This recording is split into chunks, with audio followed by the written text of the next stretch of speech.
We'll go ahead and get started.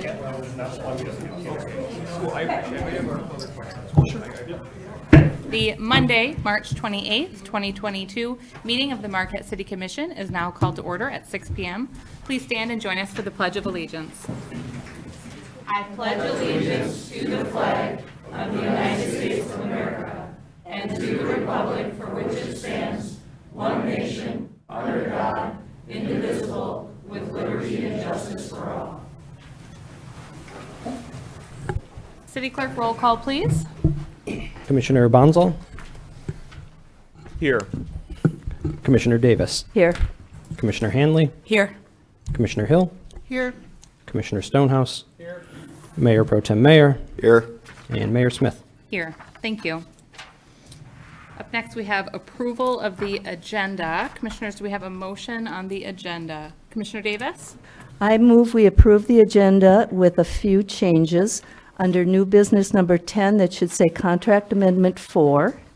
And I also recommend that we move new business number 11, Chief of Police and Harbor Master Appointment, up under the presentations, so it would be number 6, right after Certificate of Appreciation. Thank you, Commissioner Davis. Do we have a second on that motion with the adjustments? Commissioner Hill? I second the motion. Any discussion? All in favor, please say yes. Yes. Yes. All opposed? Motion passes 7-0. Thank you. Announcements. I do have 2 announcements this evening. So first of all, I have a couple of public hearings coming up for the Planning Commission, which I was asked to announce here on Tuesday, April 12th, beginning at 6 p.m. here in Commission Chambers. There will be 3 public hearings. One is on a rezoning of city property from municipal conservation to recreation. Another is on amendments to the amendments to the Land Development Code, which is critically important.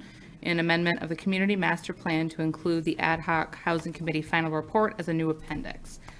And I'm happy to share this information with a little more detail after the meeting, or you can find that on the city website as well. And my second announcement is due to supply issues, we are now moving to trash stickers instead of bags in the city of Marquette if you don't have a cart. So soon you will be able to pick up tags, and they're available at Econo Foods, Meyer, Super One, Menards, Marquette Food Co-op, and the Neighborhood Spot. And it looks like this. I wanted a visual to be able to show. It's kind of like a hot pink, reddish, magenta sticker. And you'll be able to buy those where you normally would have bought the bags. If you have questions, please feel free to reach out to city staff. Those are my 2 announcements. We are going to move on now to boards and committees. Item number 1 is appointments, of which we have 4 listed here. Commissioners, we have a motion. Commissioner Hanley.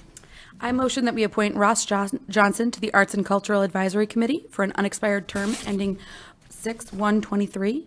Carolyn McDonald to the Board of Review for an unexpired term ending 2/1/24. Sue Menhenick to the Election Board for a term ending 4/11/26. And James Koski to the Harbor Advisory Committee for an unexpired term ending 6/1/24. Do we have a second on this motion? Commissioner Bonzel? Thank you, Madam Mayor. I'll second that motion. Any discussion? Commissioner Hanley? Yes, I would just like to say I am very excited to see the number of appointments and reappointments we've been getting coming through. It is wonderful to see people coming out there and joining these boards, and I'm particularly fond that Ross is joining us. He's one of my neighbors. So it's very nice to see this. Commissioner Bonzel, anything else? Yeah, I would echo that. I think in my time on the commission, about like 2.5 years, I haven't seen this many people coming in for appointments and appointments at one time. So it's great. We've been talking in recent months, especially about all the vacancies on our city boards, and it's inspiring and encouraging to see people stepping up to the plate. Any other discussion? All in favor, please say yes. Yes. All opposed, please say no. Motion passes 7-0. Up next, we have item 2, reappointments. Do we have a motion on these 3 reappointments, commissioners? Commissioner Stonehouse. Your Honor, I move to appoint, or rather to reappoint Barbara Wright to the Board of Zoning Appeals for a term ending 2-15-25. Nick Leach to the Iron Ore Heritage Recreational Authority for a term ending 4/30/25. And Amy Mouse to the Presque Isle Park Advisory Committee, also for a term ending 4-1-25. And do we have a second on that motion? Pro Tem Mayor? I'll second the motion. Commissioner Stonehouse, any discussion? Only as previously stated, Your Honor, it's good to see people stepping up and helping the city move forward. Pro Tem Mayor? I would just say I agree with that, and I thank all three of them for continuing to serve. Any additional discussion? All in favor, please say yes. Yes. Yes. All opposed? Motion passes 7-0. That brings us to our first public comment session of the evening. Public comments may not exceed 3 minutes per person. Please state your name and physical address when making public comment. Anyone willing to have a public comment? You can approach the center podium.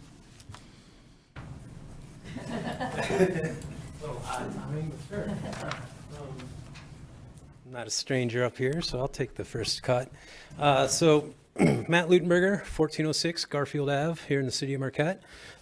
Before I go into my own little prepared statement, I did want to say to the chief, congratulations and enjoy whatever comes next. We've had our issues, but you've done a great job. I really want to appreciate that. Thank you.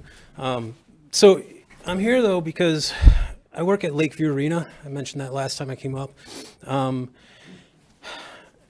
confused about Lakeview Arena. One, I'm confused because we have a road that's about to be redesigned and structured. We have a Parks and Rec department who tears out the ice. So right now there is no ice in Lakeview Arena, even though we had a special on TV6 last night about the curling club. There is no ice in Marquette County. Right now I've got a customer coming from Iron Mountain who is coming to get his skates sharpened. He plays in Green Bay. So right now the top elite kids, high schoolers, programs, the things that we get banners for at Lakeview Arena, have nowhere to play and hone their skills. One of the biggest things that we hear about is that it costs a lot of money to run and things like that. From what I've gathered, because I have customers who come in every day, we were at about 98% paid for before the city, somewhere in this room, decided to tell Lakeview Arena Parks and Rec Department to pull the ice or to melt the ice. What we're asking is, what will it take? What does it take to have the city, who owns the property? And granted, this is why I bring it up with the road problem, is are you planning on removing Lakeview Arena from the city of Marquette? Are you planning on redoing the road in some way that's going to have to take out the building? Because there's a plaque for every upgrade and every development that's happened in Lakeview Arena. The last one was 1984. There are people in this room who have never seen an upgrade to Lakeview Arena. That is one of the main questions, but the other main question is, why? I mean, there's 500 kids in the Junior Wildcat program. That means there are 500 taxpayers willing to put their program, bless you, willing to put their kids through a program and come and spend time there. I brought up last time that there's no real good food to eat in that building. Yet you have 500 of your kids eating our fruit snacks. I literally sell them Domino or Doritos and Gatorade because there's no food options in Lakeview Arena. My question is, would it be better if you guys, as a city, released the management, time management of the program to a group, an owner's group, a user's group, or is it better that you just drop $10,000 a month and say, here, we've got a park for people to skate around in? My time is up, but please enjoy the meeting, and congratulations again. Anyone else for public comment?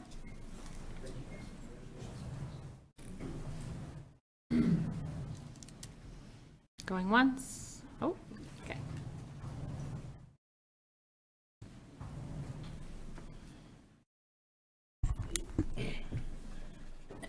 Thank you, Commissioners of Marquette, for your time tonight. My name is Mary Rule. I live at 408 West Park Street here in Marquette. I would like to extend the Marquette Lions appreciation for the work that you do in Marquette.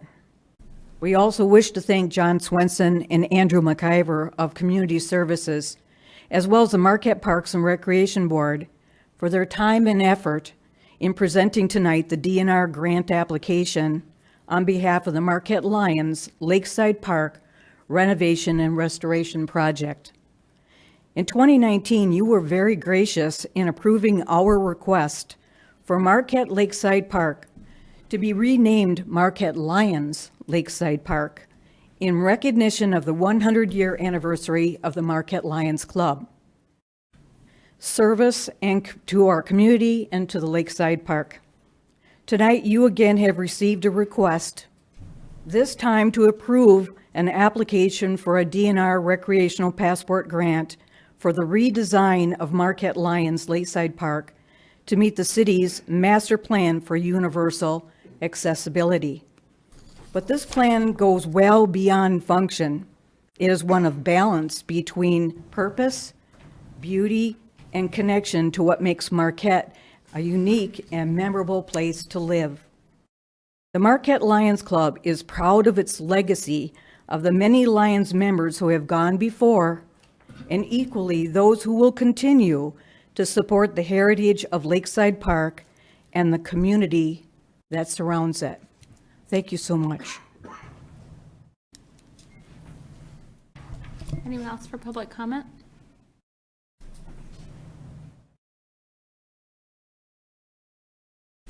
Anyone else? All right, seeing none, public comment is now closed.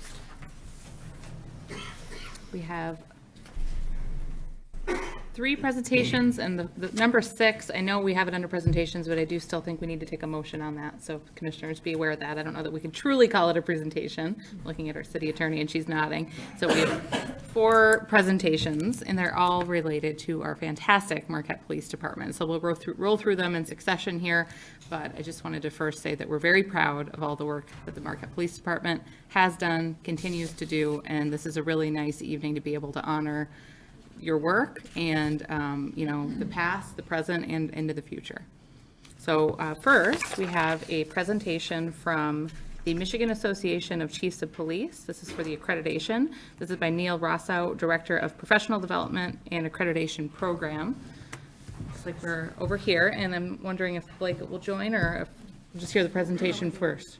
You can go ahead and do the presentation. Okay, and I think normally we have you, if you don't mind, I'm sorry, if you can come to the side podium. Oh, I see. Come over to the side podium. It'll be easier for those watching from home, I think. They have an easier time. It's discerning to see myself up there. Appreciate it. Well, Thank actually, you. I'm not Neil Rosso. Okay. I'm actually Bob Stevenson, and I'm the Executive Director with the Michigan Association of Chiefs of Police, although we've been accused of flip-flopping identities. We look slightly the same. Well, thank you. And, Depends on who's in trouble. we're glad to have you here. Sorry about that. So I come representing the Michigan Association of Chiefs of Police and some 1,300 members, Madam Mayor, commissioners, city officials, and most importantly, the citizens of Marquette. I bring you greetings and salutation.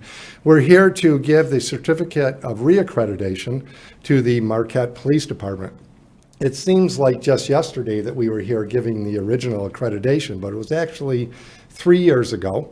And when we gave that certificate of accreditation, you were in rarefied air, and you still are in rarefied air. You are the 10th police department to achieve reaccreditation.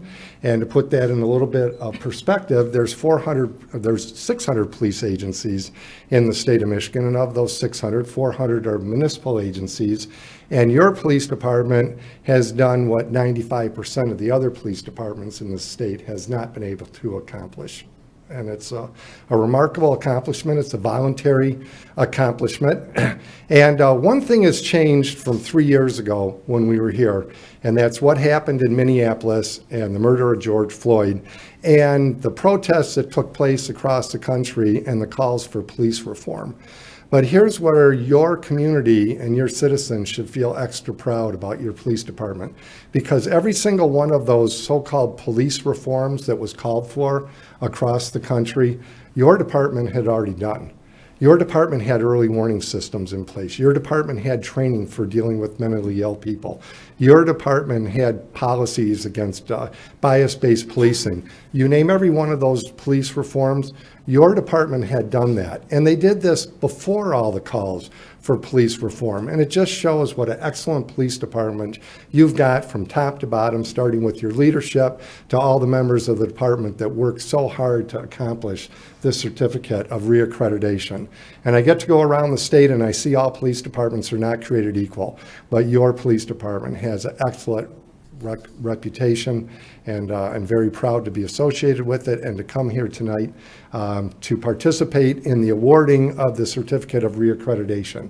And I choose that word awarding very carefully. We don't come here tonight to give this Certificate of Reaccreditation. It's awarded because you've earned it and you worked hard for it. And I'm going to turn it over to our program director, Neil Rosso, who will now actually speak a little bit about the process, and then we'll give the actual award. Thank you. Thanks, Bob. Just want to reiterate, it's really an honor to be here. I got to do a lot of pretty cool stuff as a police officer for almost 37 years, but to come into a community and reaffirm and let them know they have a wonderful, if not great, police department, it is truly an honor to be here. So we're all somewhat familiar with accreditation is. Your kids go to accredited schools. Hopefully you get treated in an accredited hospital. Way up here, I don't know there, you know. Accredited universities. We all know what it is. What it involves is a group that's close to the profession, Michigan Law Enforcement Accreditation Commission, that creates standards. And then we come in, and not only do we create the standards, but we make sure they're following them. So Michigan has 108 standards, and when you say 108, it doesn't seem like much because we hide about 500 tasks that they have to do within that. So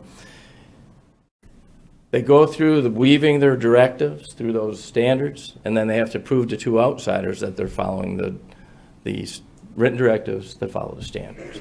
When we first started the program, we certainly tried to stress that it was not that much work, and accreditation managers soon attacked me in the hall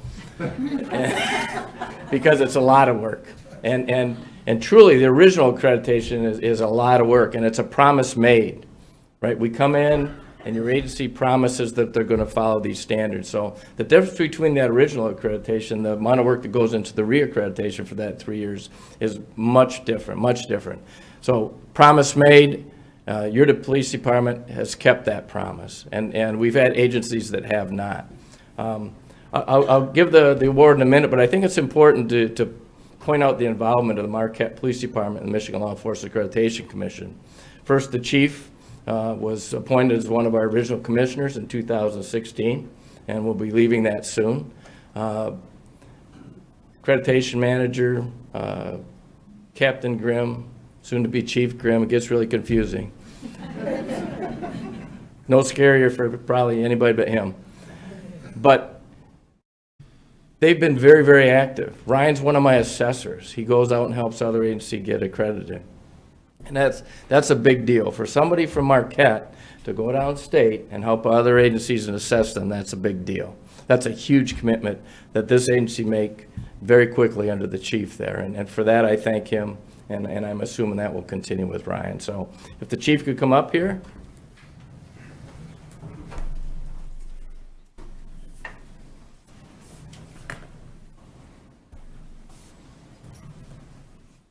Not many official duties left. So before we go with the presentation, I'd like to have the team Whatever that you want, actually young man. Did the hard work and the nuts and the bolts and worked long hours.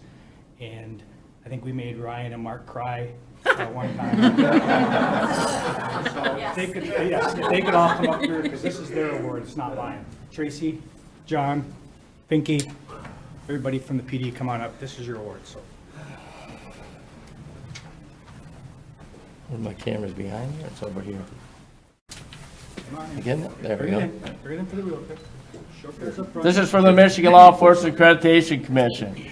To all who see this certificate, know that the Marquette Police Department, having voluntarily complied with the standards established by the Michigan Law Enforcement Accreditation Commission, deemed essential for the delivery of professional police services and the protection of their community, is hereby awarded this certificate of accreditation for the next 3 years as of March 1st, 2022. This is a big deal. Congratulations.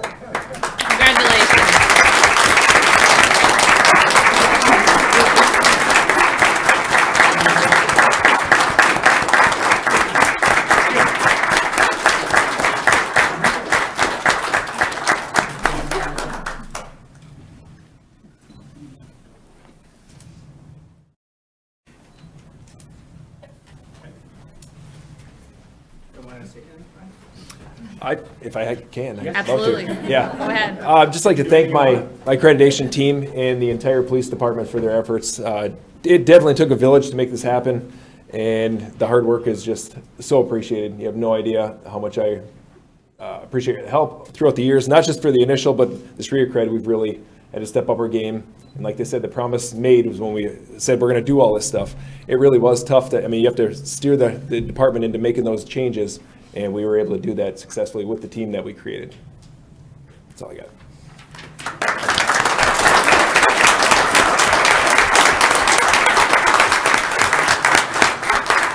Congratulations, very well deserved. I know the commission will like to chime in. We've got some other related matters, so I think we'll reserve those comments after item number 6 and do it all in one fell swoop here. But I know I can speak on behalf of all of us and say that we're incredibly proud of the work that you all have done. We've got more to come here, so let's keep rolling.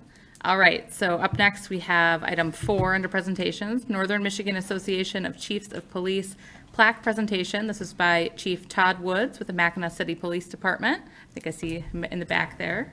And Police Chief Joel Jett, Alpena City Police Department. If you want to approach the side podium, I believe this is for our current chief. Your current chief. Does he not know? Does he not know? Did I ruin the surprise? I'm sorry. You might as well stand up here tonight. I think he needs to be over there. So. We go way back, so. Yes, we do. We go way, way. I promise it might be good. Glad to now, have yeah. you tonight. Thank you for coming. Thank you for having us. Good evening, and thank you for giving us the opportunity to speak tonight. Again, I would like to introduce Chief Todd Woods of the Mackinac City Police Department, and I'm Chief Joel Jett from the Alpena Police Department. We are here tonight as representatives of the Northern Chiefs of Police to honor our good friend and colleague, Chief Blake Reappointments. A little bit of background. The MACP, the Michigan Association of Chiefs of Police, divides the state of Michigan into basically 5 regions. And our group, the Northern Chiefs, is the largest. We represent agencies as far south as Newaygo, which is just going to be north of Grand Rapids, all the way up, everybody north of there, to include the entire Upper Peninsula. We speak as a collective voice for our profession to ensure that our profession is advanced and to ensure that our voice is heard at a state level in Lansing. Now, shortly after Blake was appointed chief, how many years ago? 6. 6. And he attended his first meeting at Northern Chiefs. I recall his great enthusiasm that he was representing the Marquette Police Department, and that he was very, very eager to contribute to our organization in any meaningful way that he could. And he has done that for the last 6 years in so many ways. From the onset, and I mean from the very first meeting, I recall him saying, "What can I do to help?" And he has always been actively engaged in guiding our organization. And when Chief Reappointments spoke, we listened. And we have never regretted his wisdom. A combination of good sense, good nature, and good humor was his key to being one of the most respected individuals I've ever known. And it was really to our great benefit that when the opportunity arose, that Blake accepted a nomination to become our vice president and then eventually our president of the organization, position that he held for the last 2 years. So, sir, we have something here for you tonight as a very small token of our admiration and gratitude for your years of service, your leadership, but most of all, your friendship. So with that, I'll turn it over to Chief Woods. Thanks, Chief. I want to personally thank the commission for allowing us to be here as well. Really appreciate it. Chief? In recognition of your years of dedicated service to the Northern Michigan Chiefs Association, we thank you.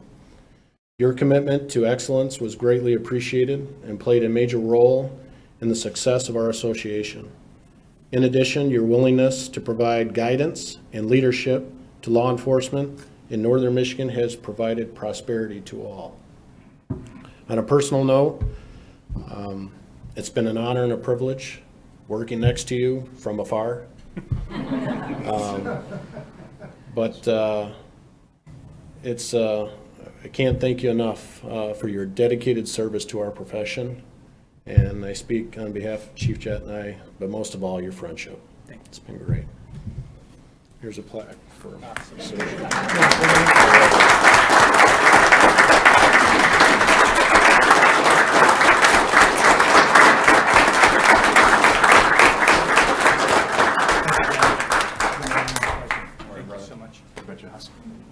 thank you both for joining us tonight, and congratulations to Chief Reabold. Well deserved. All right. I wouldn't sit down so fast, Chief. We're going to need you again. I think I'll ask our city manager, Karen Kovacs, to approach the side podium along with Chief Reabold, and we've got another certificate of appreciation. Well deserved. You were in a hurry to get back to your seat, but no such luck.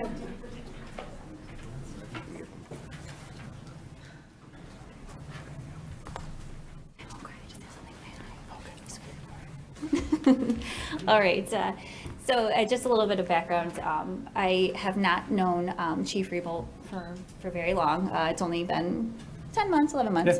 But he was the first face of the city that I had met. He gave me my tour during the initial introduction phase and interviews for city manager. And he was very welcoming. But he just never laughed at my jokes. So it took about 10 months before he laughed at my jokes. Thank you very much. So, we do. Yes. Yeah, so thank you for that. But a little bit of background about now Chief Reabold. Chief has dedicated over 28 years to the Marquette Police Department. He started his career as a road patrol officer in 1994.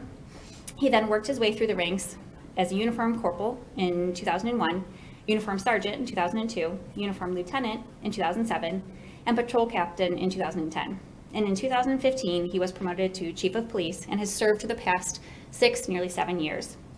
During his years of service, Chief Reabold has served as the North 3rd Street Community Police Officer, Department Armorer, Department Firearm Instructor, Taser Instructor, Mountain Bike Patrol Officer, your favorite one probably, and dive team member. And he was even voted as Kiwanis Patrol Officer of the Year back in 1999, which is only 5 years after he first came here. Chief Reabold's dedication to service extends beyond our city limits. His participation in the following professional development organizations demonstrates his commitment to support and contribute to the advancement of law enforcement in our region and our state. He's participated in the Marquette County Law Enforcement Administrators Association, the Northern Michigan Chiefs of Police Association, Central Dispatch Policy Board, the NMU Police Academy and Public Safety Institute Advisory Board, and the Michigan Association Chiefs of Police District 12 Board. Did I get that right? Yep. All of them? That's it? I think it's pretty good. It is. Chief Reabold has also been a significant contributor to our community, especially with his participation in the annual Pigs in Heat charity hockey game for over 20 years. He also established the Marquette Police Department Scholarship Fund in 2017, which funds and distributes an annual scholarship to local high school graduates looking to pursue a career in law enforcement, something that is desperately needed in this time. When you compliment Chief Reabold and his department and anything that he's done, he's quick to say that it's not him. It's his leadership team and his staff that make it excellent, which might be true. It is. It is. But that also speaks volumes to his contributions and leadership of the department. I'm incredibly proud of the current and past leadership of the department, but especially of Chief Reabold, who has been motivated and has fostered the growth and professionalism of this phenomenal department. The men and women of this department are really just an example of his leadership. Congratulations, Chief, and I hope you have a long and happy retirement. Thank you very much. Here's our certificate. I think we probably want a picture over here.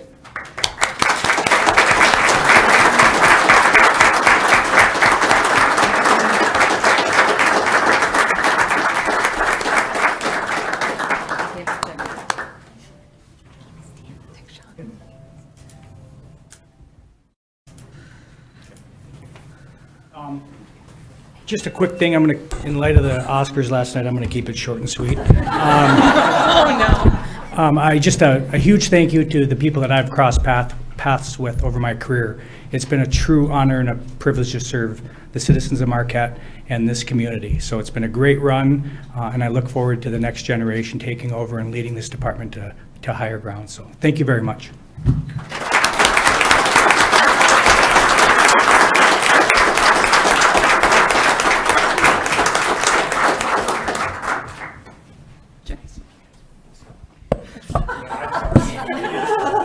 I'll allow it. We've got one additional presentation here. Go ahead.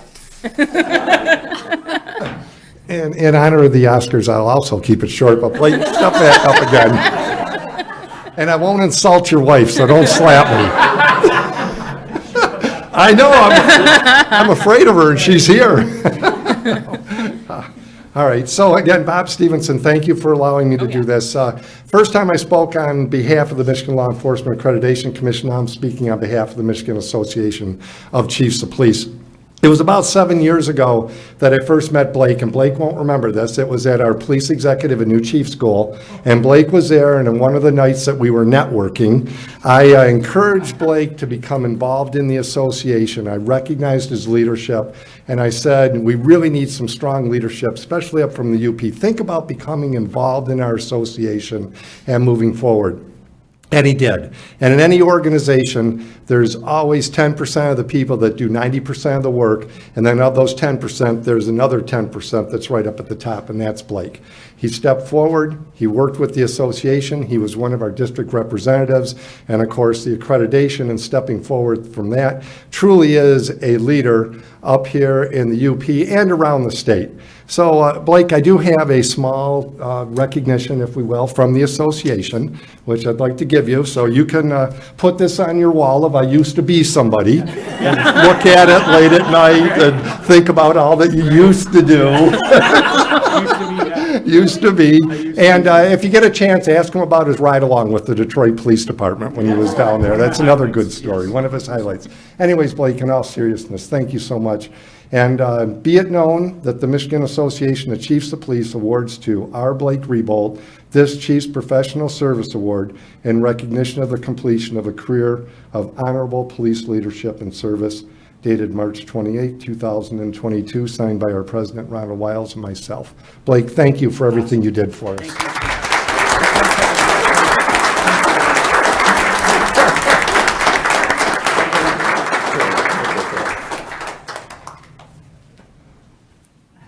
This is going to be it, I promise.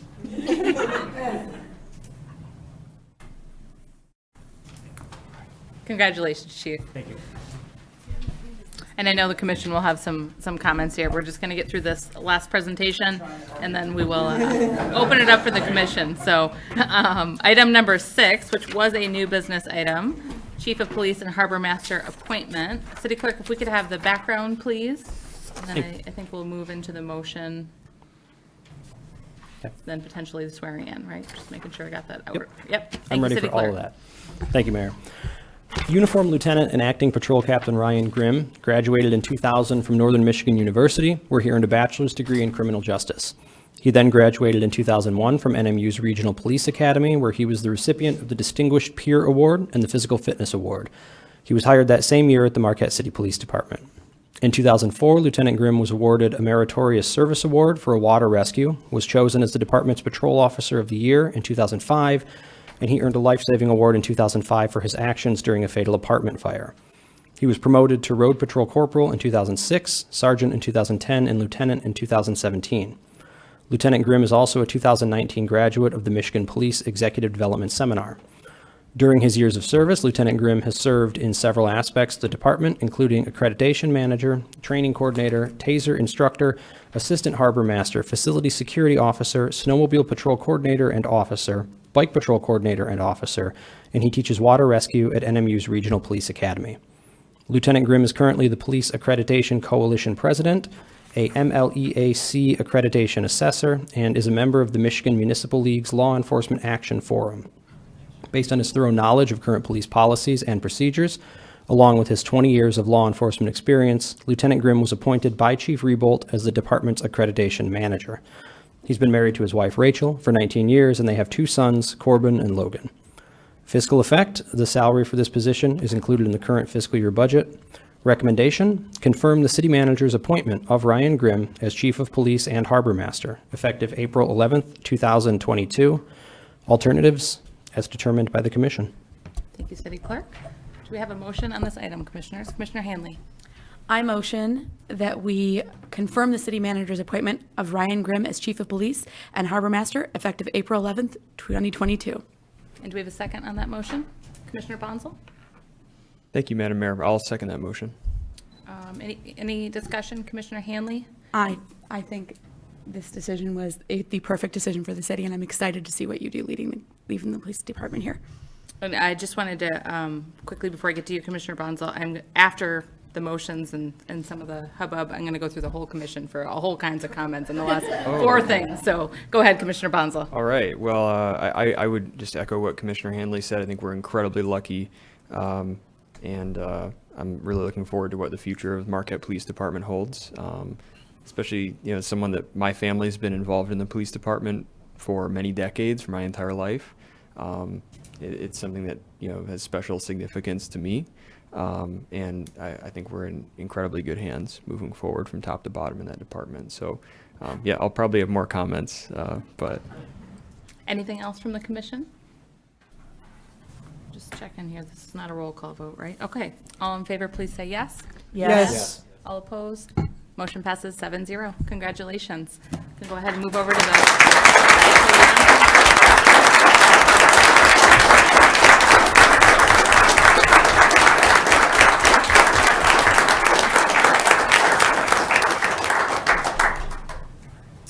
So for the moment, we have 2 chiefs in the room for City Marquette anyway. I think we have 4 or more at least.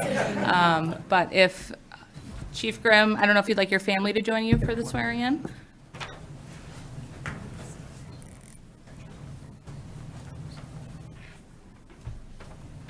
And if you just want to repeat after me. I, Ryan Grimm, I, Ryan Grimm, do solemnly swear do solemnly swear that I will support the Constitution of the United States, that I will support the Constitution of the United States, the Constitution of the State of Michigan, the Constitution of the State of Michigan, and the Charter of the City of Marquette, and the Charter of the City of Marquette, and that I will faithfully discharge the duties and I will faithfully discharge the duties of the Office of Chief of Police and Harbor Master of the Office of Chief of Police and Harbor Master for the City of Marquette, for the City of Marquette, according to the best of my ability. according to the best of my ability. Congratulations. Thank you, sir.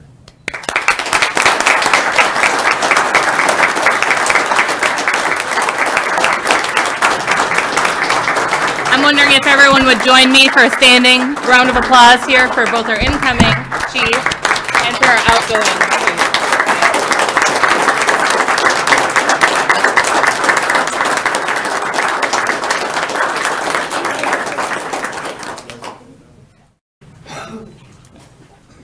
Just gonna poke me.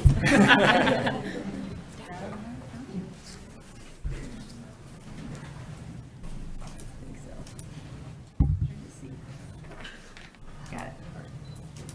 Picture of us from the side. Yeah, you're tall. Too tall.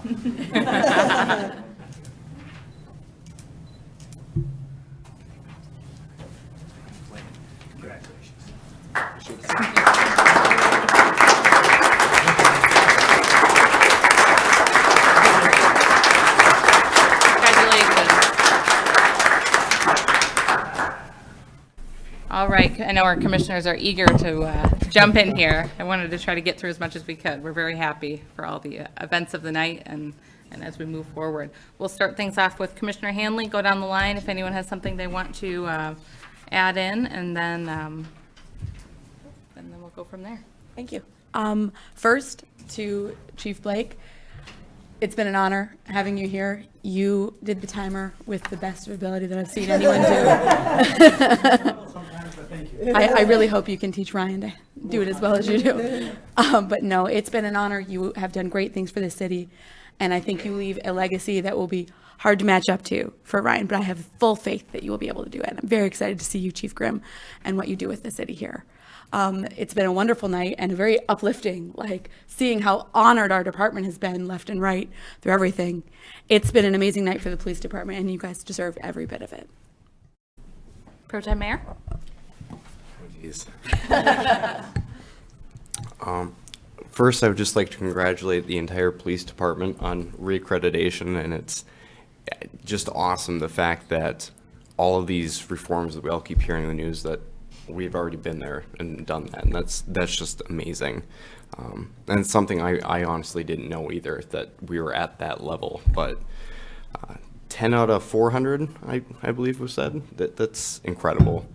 And I want to thank you, Chief, for your years of serving this community, and I wish I could have known you probably a little bit longer than maybe some of my colleagues here, but I am very thankful for all the time and commitment you've put in to the city, and as well as to several other organizations throughout the state to improve law enforcement in general. And I would like to welcome and congratulate our incoming chief here. Based off that lengthy background I think we got on you, I think we have an exceptional leader filling in for an outgoing exceptional leader. So thank you both, and as the brother of a law enforcement officer, I appreciate both of you. Commissioner Hill? Thank you. Thank you, Chief and Chief. And I think I'm actually going to talk about, and congratulations on the accreditation to the staff, the entire staff. That is a significant achievement. And as a community member, I really appreciate the work and the commitment that the staff has to true public safety, and that is the cornerstone of the work that you do, and that it's, I think, often quiet and behind the scenes, and that is what then provides the backbone for everything else that happens in this community, and I'm really grateful. Thank you. Commissioner Stonehouse? I guess we can call this a night of blue. And it truly has been one. Blake and I go back a long ways. And certainly congratulations for all you've done, and certainly on your retirement too. And I certainly look forward to watching Chief Grimm in action, because I have only the highest regard for what he has done and what he will continue to deliver to us at that level. It's a somber time too, a little bit, because we all have to realize just how thin our blue line is. And that's not only our local blue line, but it's our blue line across the station. And it's pretty hard sometimes to pick up the TV or watch the TV and not to get news that we don't want to get. But it's comforting to know that we have a group that's as professional as we do have, that is our fence between that is our thin blue line, and we can be very proud of all of them. Let me just digress for a moment on another aspect of that, because we see one side of the police, but there's other sides too. And I drive to the PEEF every morning to work out, and usually pass Graver at school about 8:30 or so, which means I'm in the middle of all the kids going to school. And they do it really well. They're orderly. They're the way they should be, and it's what should be happening. But what strikes me many mornings is there's an officer there, and that police officer is acting as a crossing guard for those children. And he is, by his role model of doing that, he is literally touching every child that goes past his station. So if you look and say, how do you grow respect for the police? How do you establish a relationship with children and with a generation different? I think that's the way you do it, because you're also doing it with the parents at the same time, the people that are bringing their children and entrusting it to the school system. That's special. And I don't know who in the department drives that or had put that program together, but I certainly thank them for it, because I think the ramifications of it will be significant. Thank you for the time, Your Honor, to talk. And again, congratulations to all. Commissioner Bonzel? Thank you, Madam Mayor. Congratulations to both Chief Reabolt and Chief Grimm. I've known both of them for really my entire life. I think Chief Reabolt's career with MPD began 2 years before I was born, for context. So, yeah. I come from a law enforcement family. My mom, who's kind of our unofficial photographer tonight. Worked for Marquette Police Department for over 30 years, and built a really great relationship with both Chief Reabolt and with Chief Grimm, and I have tremendous respect for both of them. I think, growing up in a law enforcement family, seeing my dad, who was a law enforcement officer as a kid, and the ride-alongs I've done with MPD, I think most of us don't truly understand how extraordinarily difficult and extraordinarily important this job is. And so I want to thank not only both of you for dedicating your lives to that job, but also everyone who's sitting in this room wearing a uniform for everything that you do to protect and serve our community.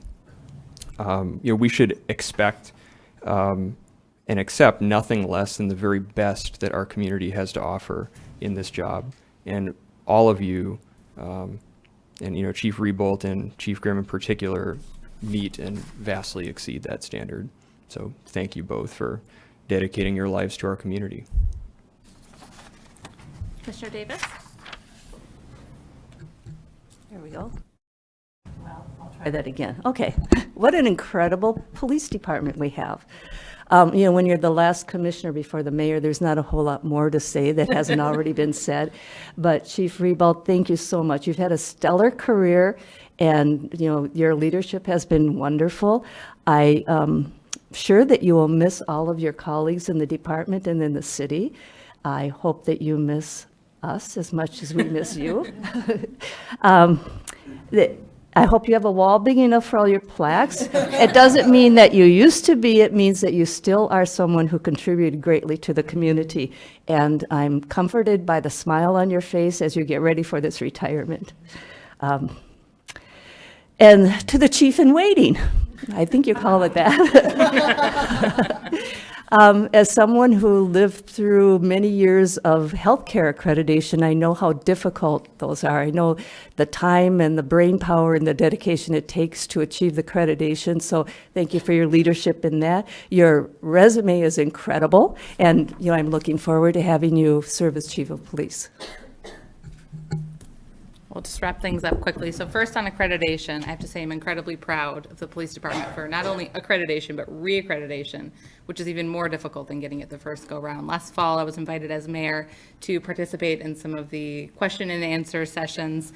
And when I got through the questions with the accreditation folks, they kind of were holding back how positive they felt about Marquette, right? They wanted to get honest and objective answers, but it was clear that they were impressed by our police department, that we run a very professional operation, that we strive for greatness, and that was something I came away with from that meeting that I didn't expect. So it's apparent that around the state we are well regarded, and I appreciate that very much.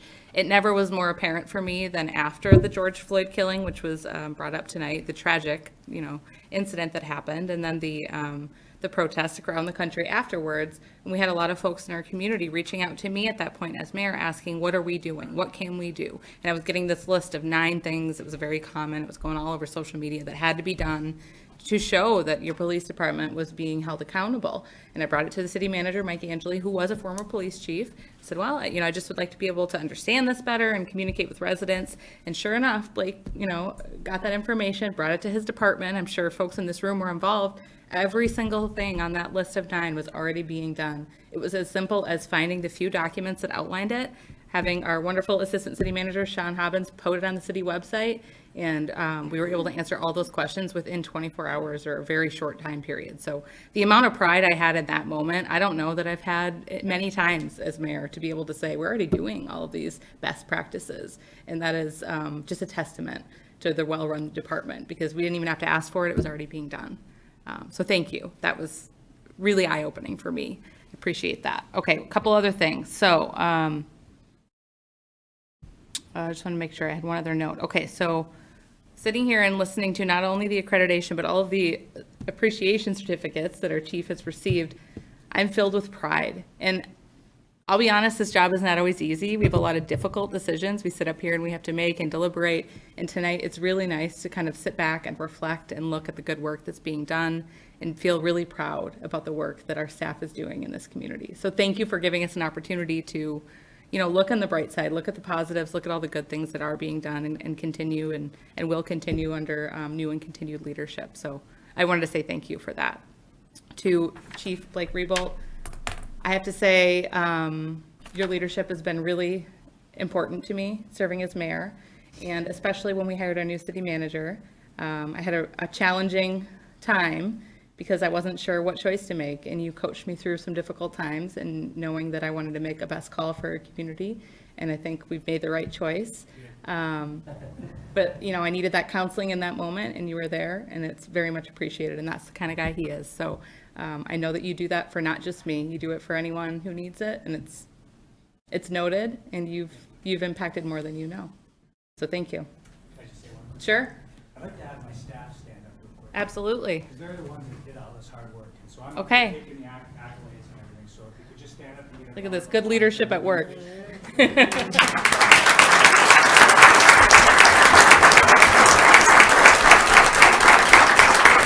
Thank you all, well done. Seriously. Thank you. And one more thing for Chief, he and I occasionally see each other not at work, and I'm looking forward to getting that text messages because as you may know, I have a pretty loud voice, and I am known to be heard from across an entire lake from time to time. I can confirm that. So I'm sure we'll be hearing from him soon. And then to our incoming chief, Ryan Grimm, we are thrilled to be working with you. We know that you have a lot of experience, a lot of drive to continue the really great things going on for the City Police Department. And we look forward to having you up here for our next meeting and for all the months and years to come. So thank you and congratulations. All right, one more round of applause. Thank you, everyone.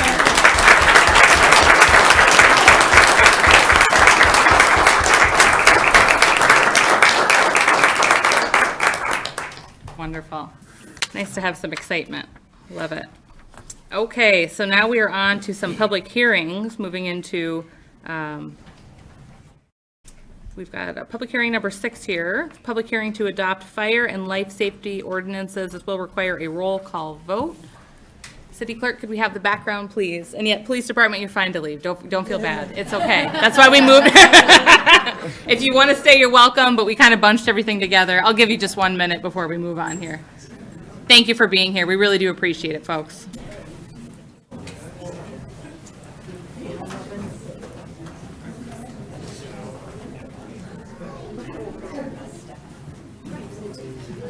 Chief Reabolt has to stay, though. We still need a sergeant of arms. Still on the clock. All right. As these folks file out here, we will read item 6. Whatever. It's all right. Thank you, Mayor. To ensure the safety of residents and visitors of Marquette, staff is recommending the City Commission adopt the most current versions of the NFPA Life Safety Code and the NFPA Fire Code. These codes are nationally recognized standards promulgated by the National Fire Protection Association, an international nonprofit established in 1896 and devoted to eliminating death, injury, property, and economic loss due to fire, electrical, and related hazards. The NFPA 1 Fire Code is intended to advance fire and life safety for public and first responders, as well as property protection, by providing a comprehensive, integrated approach to fire code regulation and hazard management. Similarly, the NFPA 101 Life Safety Code is the most widely used source for strategies to protect people based on building construction, protection, and occupancy features that minimize the effects of fire and related hazards. Unique in the field, it is the only document that covers life safety in both new and existing structures. Proposed ordinance number 703 would adopt the most current version of these two codes as the standards for the City of Marquette and will ensure that both commercial properties and rental units will be in compliance with industry best practices into the future. Additionally, proposed ordinances 704 and 705 would provide for a local and consistent appeals process for both commercial and residential rental properties. The City Commission scheduled tonight's public hearing at the regular meeting held March 14th. Fiscal effect, none by this action. Recommendation, following the public hearing, adopt ordinances number 703, number 704, and number 705. Alternatives as determined by the Commission. Thank you, City Clerk. All right, this will be a public hearing, so members of the public wishing to make a comment on this public hearing have 3 minutes to do so. Please state your name and physical address. Good evening, everyone. Matt Shrito, 2915 Parkview Drive.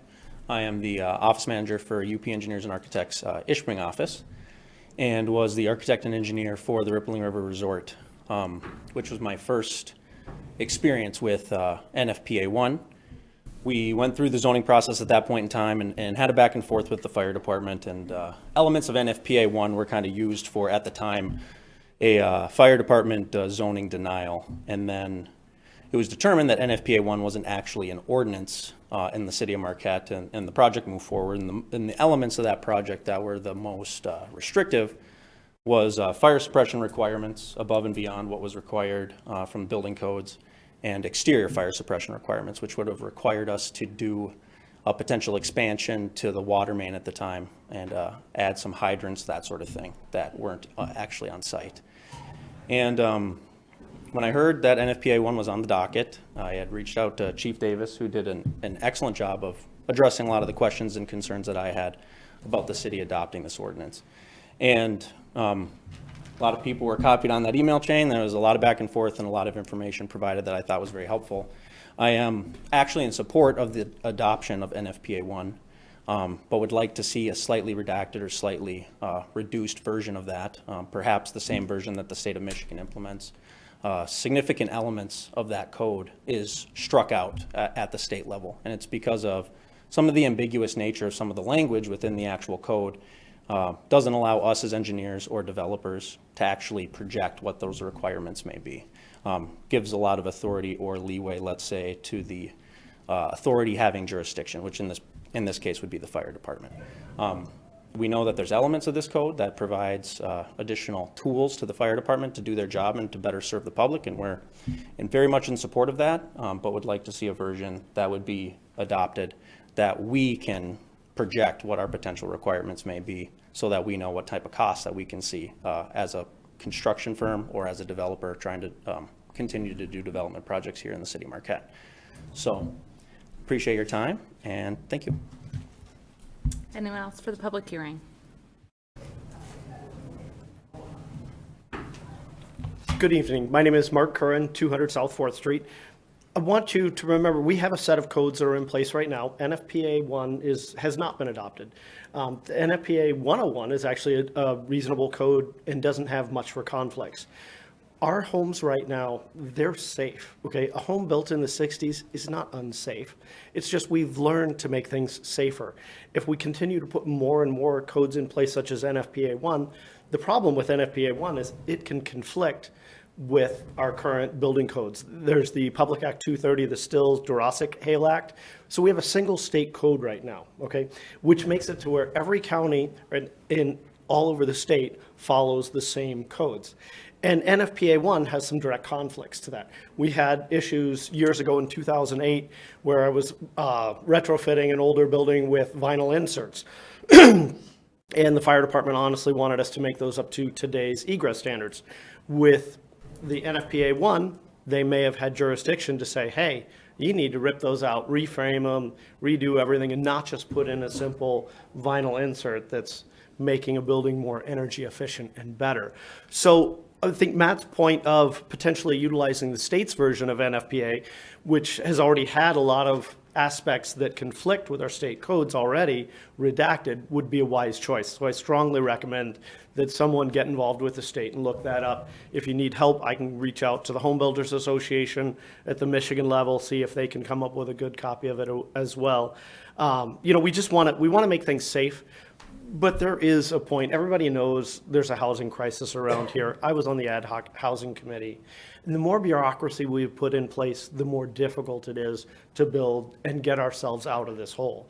By adding NFPA 1, it's just another layer of bureaucracy that people aren't going to want to deal with.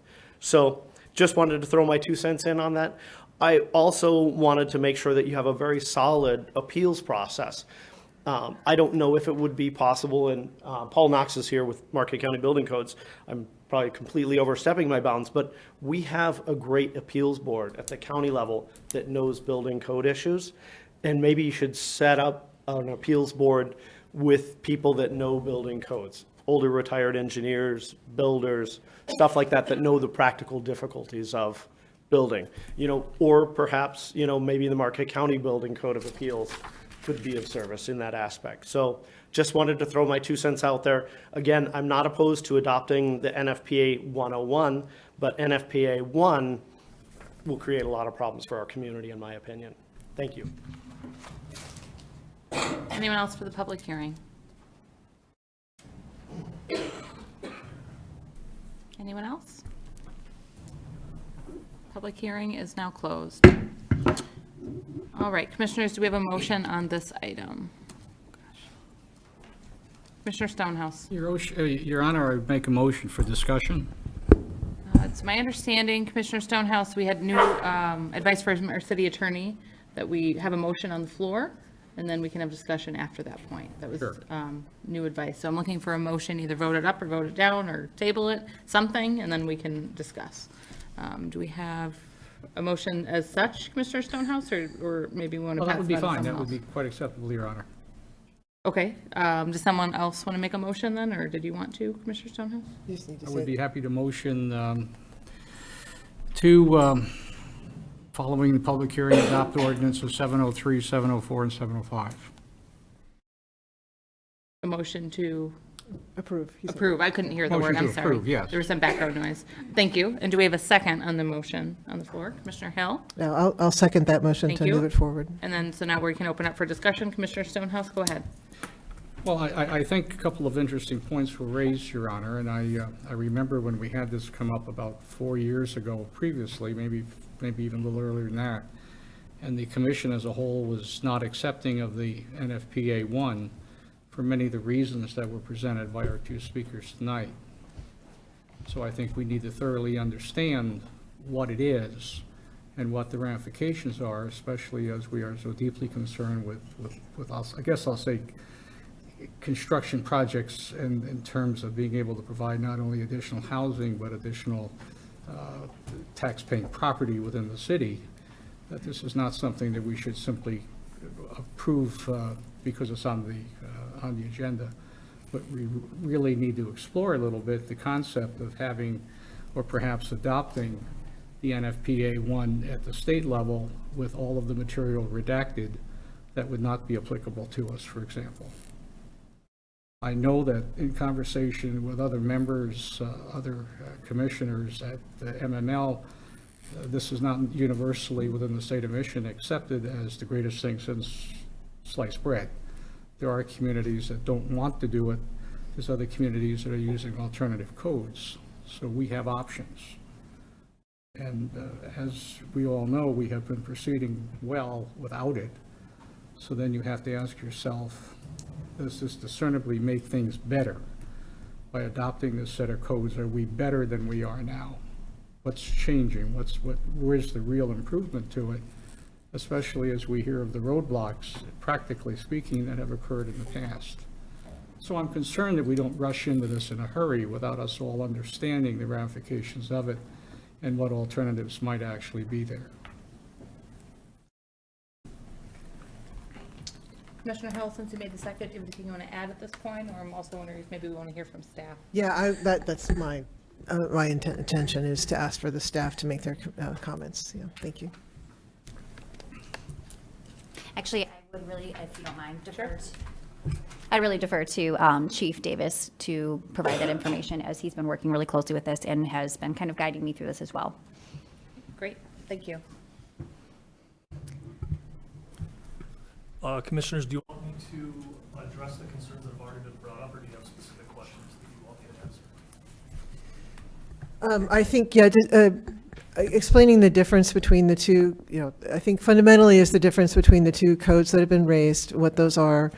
And then I heard a question that I did not understand about something about projecting the requirements, which I frankly don't understand what that means. So, and I mean, I know we're not open for broad discussion, but it sounds like there's something that someone coming in has to provide, and what that information is and what that difference is what I heard.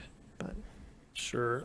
The biggest thing with the NFPA 1 and 101 codes, they provide for two things. They do provide for the design of new construction, and then also for the maintenance of conditions that are set by the state. So in Michigan, though, we are preempted, any code is preempted by the Steele-DeRossett-Hale Single State Building Code Act at the state level. So any conflict with the Michigan Building Code, with any other code, including the NFPA 1 code, the Michigan Building Code rules. So if it speaks to it, it's the Michigan Building Code. The NFPA code is, it doesn't matter what it says. So in that vein, the design portion of those codes does not count. It can't. Because anything that has to do with the building of, building construction of the actual building and the interior of the building is covered by the Michigan Building Code, not the NFPA code. Our use of the NFPA code, and we do have use of that code now through the state adoption, is a couple things. The main thing is fire department access roads, when those are needed, how they're designed. That is in the NFPA code and not in the Michigan Building Code, so that would apply. The second is going to be fire flow for firefighting operations. Whether that is using the water distribution system in the city. When the hospital went in, they asked us to come up with their required fire flow, the size of main they needed, the number of hydrants to successfully protect that building. And that's what this code allows. The other thing that we use it for is maintenance of conditions. Because the Michigan Building Code determines the design of the building and whether it needs a fire alarm system, a fire suppression system, those are all set at the county level with the state code. Once they grant occupancy to that building, it's then up to us to make sure they maintain it over the years. So if they have, say, a fire suppression system in, we have to make sure that it's maintained, that they inspect it every year, and that it's not being degraded. We have unfortunately run into instances where businesses have removed their fire suppression systems without saying anything to anybody. And so it's incumbent on us to find that and make sure they're keeping the building safe to the level that the county has set. The other thing that we look at are, or that we use it for, are maximum allowable quantities of flammable liquids, hazardous materials, so that people aren't storing things in a building that the public is using that they're not allowed to. So that it does speak to that. But to the main point, anything to do with the design of the building that the Michigan Building Code addresses, because of the Steele-DeRossett-Hale Act, no other code can override it by law in the state of Michigan.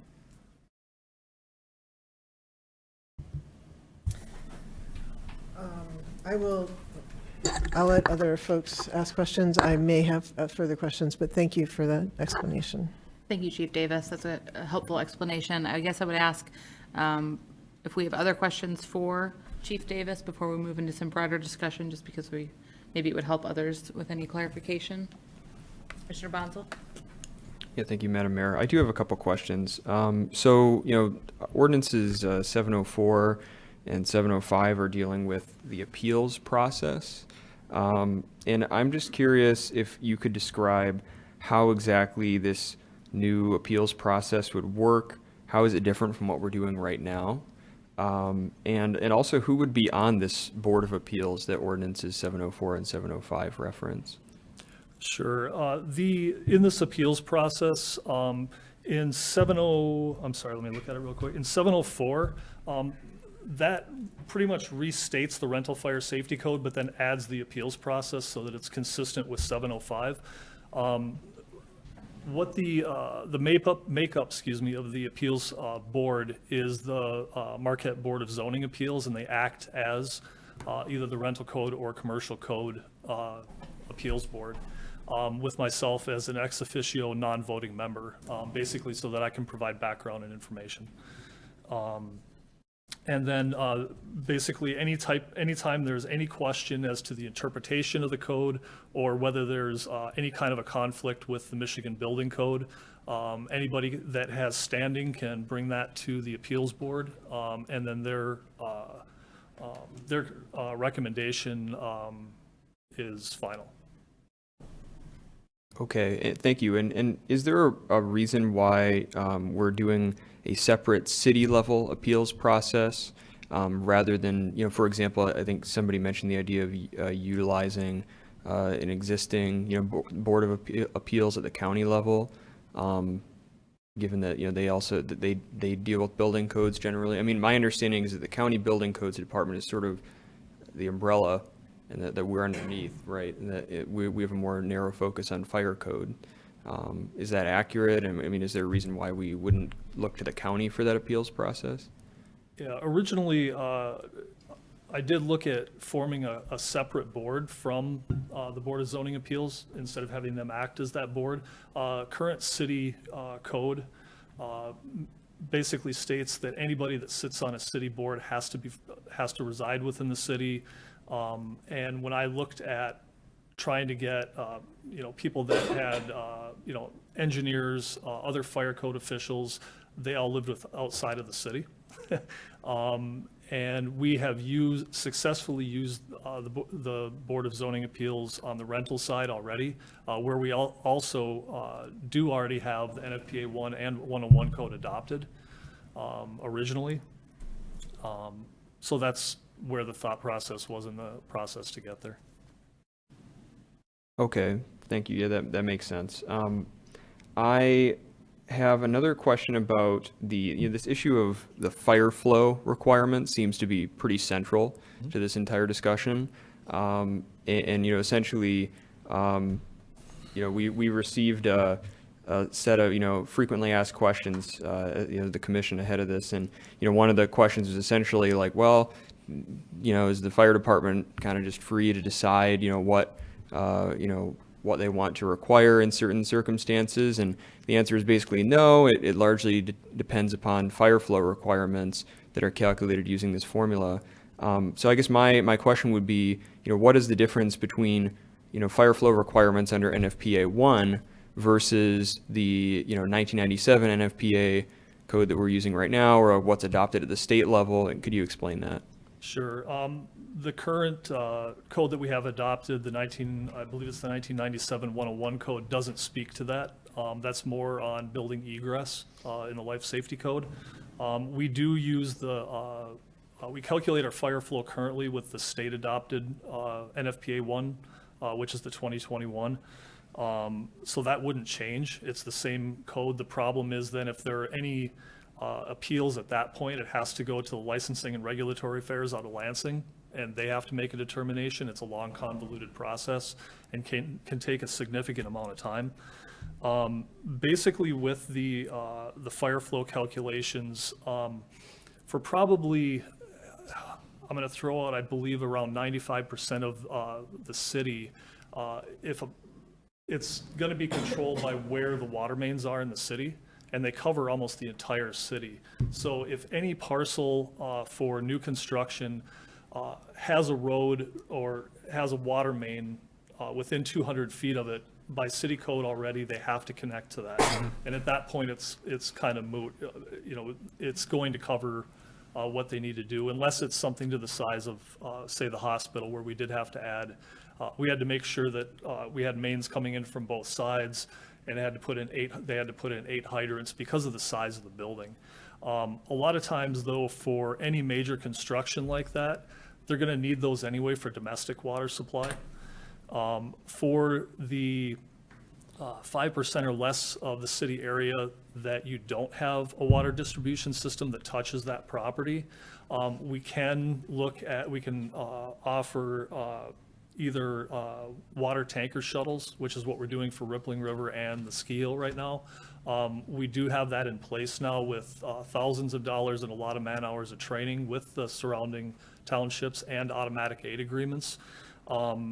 You can look at things like water towers, above ground water pressure tanks, reservoirs.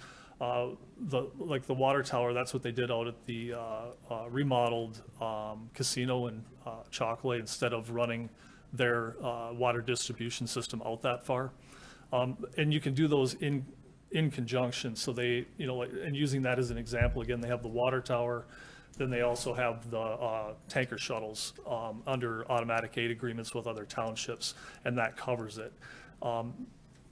but we're talking about, again, probably less than 5% of the area of the city, and it's probably a lot less than that, that wouldn't be required anyway to connect to the water distribution system that we already have in the city. Okay, and this hopefully would just be an easy yes/no question. The county building codes department is going to continue to retain authority over all interior systems. Right now, really what we're talking about with NFPA 1 is exterior fire suppression systems. Is that accurate? For initial new construction, yes. We will have, we don't have any say, because again of steel DeRosset, even with the NFPA 1 code, we don't have any say in whether they need a sprinkler system, whether they need a fire alarm system, the extent of that system, egress, building construction type, separation, density, size, anything. It would only, on new construction, it only can, we can only require something that the Michigan Building Code doesn't speak to at all, which would be fire flow, fire department access. But then also, the only thing that we can require on the interior is just maintenance of conditions once they're granted occupancy. Right. So then that's more, so you're talking more about new construction. We're really limited to the exterior systems, but with existing buildings, we could require upgrades or things to be maintained. Not upgrades. Okay, That would go just against the- maintenance. We would run into problems with the Steel DeRosset Act if we told them they had to upgrade their system. That's the purview of the county. Okay. I might have more questions, but I'll defer to other folks to ask some. Other commissioners, questions for staff? And if, I was to say, if not, maybe just some general comments. Commissioner?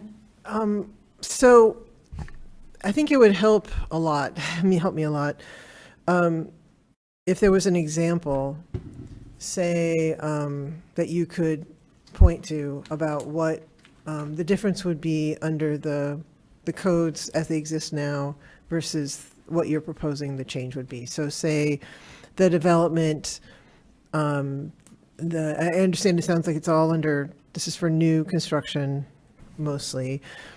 So there's going to be new construction at the old hospital site. What would that mean? Can you just speak to that? That would help me a lot, I think, to have that concrete example in my head. Sure. Understanding that it's all hypothetical. Yep, no problem at all. Being that development is in the center of the city and is completely surrounded by the current water distribution system, the current mains, hydrants, they are required already by city code to connect to that.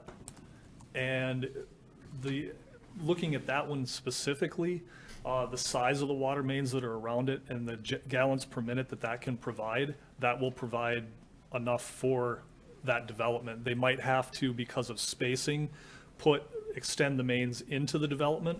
I would have to see what they already have. But anything that is, any property that abuts to that system that we have, they already are mandated by city code to connect to that anyway. And so we will figure out the required fire flow, but it's going to cover it with the size of the system that we have and the efficiency of the system that we have. And if I may, so the development then that's been approved out there at Pioneer Road and 553, those new homes, those new duplexes that they're going to put in, where I understand we are extending water service, correct? That property already does abut up to the water main on McClellan.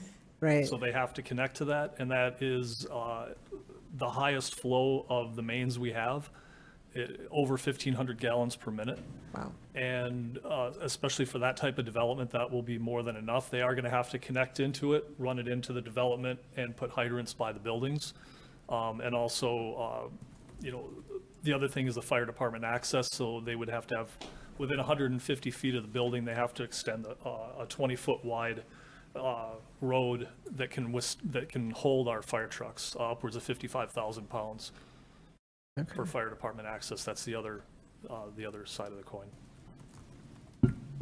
So it's the 5% of town, I'll go back, the 5% of town where we're not within 200 feet of a main already, is really all this is applying to.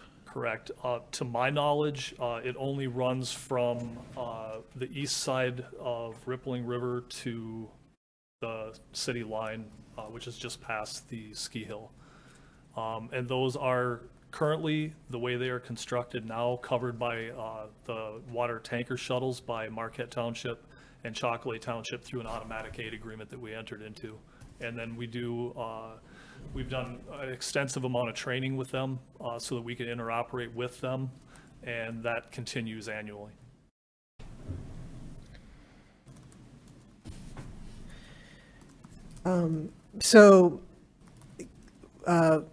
I care a lot about climate change, and as you know, Boulder, Colorado had a fire just this weekend that did not go into town, but a couple months ago had 1,000 homes burned down in, what was it, 12 hours or something.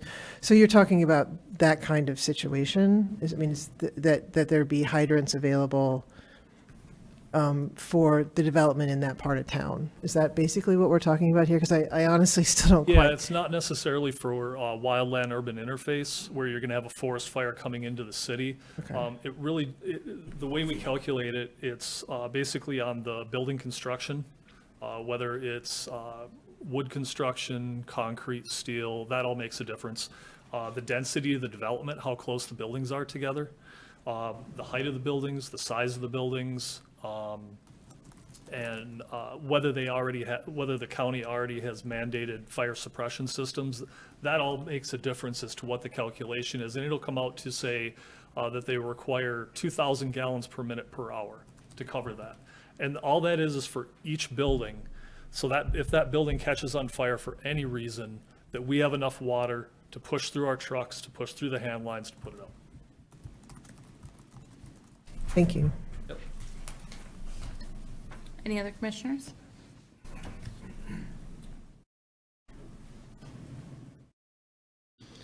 It's certainly a detailed undertaking, and I respect that. I think there's probably a lot that we don't know, but I also feel like that's kind of the nature of why we have a fire department, to make sure that we are ironing out some of these details. Certainly the policy is up to us to make that decision. But from the conversations I've had with the city manager, it seems to me that this is a question of safety, and I could get behind approving it, but I also could get behind some other action as the city deems necessary to feel comfortable with that kind of an action. So that's where I'm at, just to kind of put my 2 cents in. I know we have a motion on the floor here in a second to approve. I can't remember the word now. The ordinances, thank you, as recommended, but that's kind of where we stand for now. Commissioner Bonzel? Yeah, thank you, Madam Mayor. I guess, I would be curious to hear our city staff's thoughts, and also maybe some of my fellow commissioners' thoughts on, the idea that I think Mr. Trito mentioned during public comment, and also I think Commissioner Stonehouse touched on briefly that, the state has adopted NFPA 1, or at least a version of it, but has sort of stricken certain provisions or excluded certain provisions. I'd be curious if, there are any thoughts on why we would maybe adopt the, NFPA 1 in its entirety versus like what they have done at the state level. That's something that I'm a little bit confused about right now, to be honest. And was that ever considered? What are the differences between what the state requires and what this would require? So I do believe that this is something that Chief Davis has been going through for quite some time now, and I think he's had ample time to kind of consider that. However, that proposal or those ideas that were mentioned have just been mentioned today, and I think that would require some time for him to maybe consider, unless he's ready to address them now. But I do believe that the intent is to adopt them as they're stated, because that is what I do believe he thinks is best, and that's why I trust him. But Chief Davis, do you mind chiming in on that? Just really quickly, I don't know the extent of the state's adoption, what they have stricken. My guess is that they struck a lot of the conflicts with the Michigan Building Code. But again, the Single State Building Code Act already preempts that. I'm assuming that's why they did it, but anything that is in there that does conflict with it, with the Michigan Building Code, is moot anyway, even if we adopt it in its entirety. Again, anything that is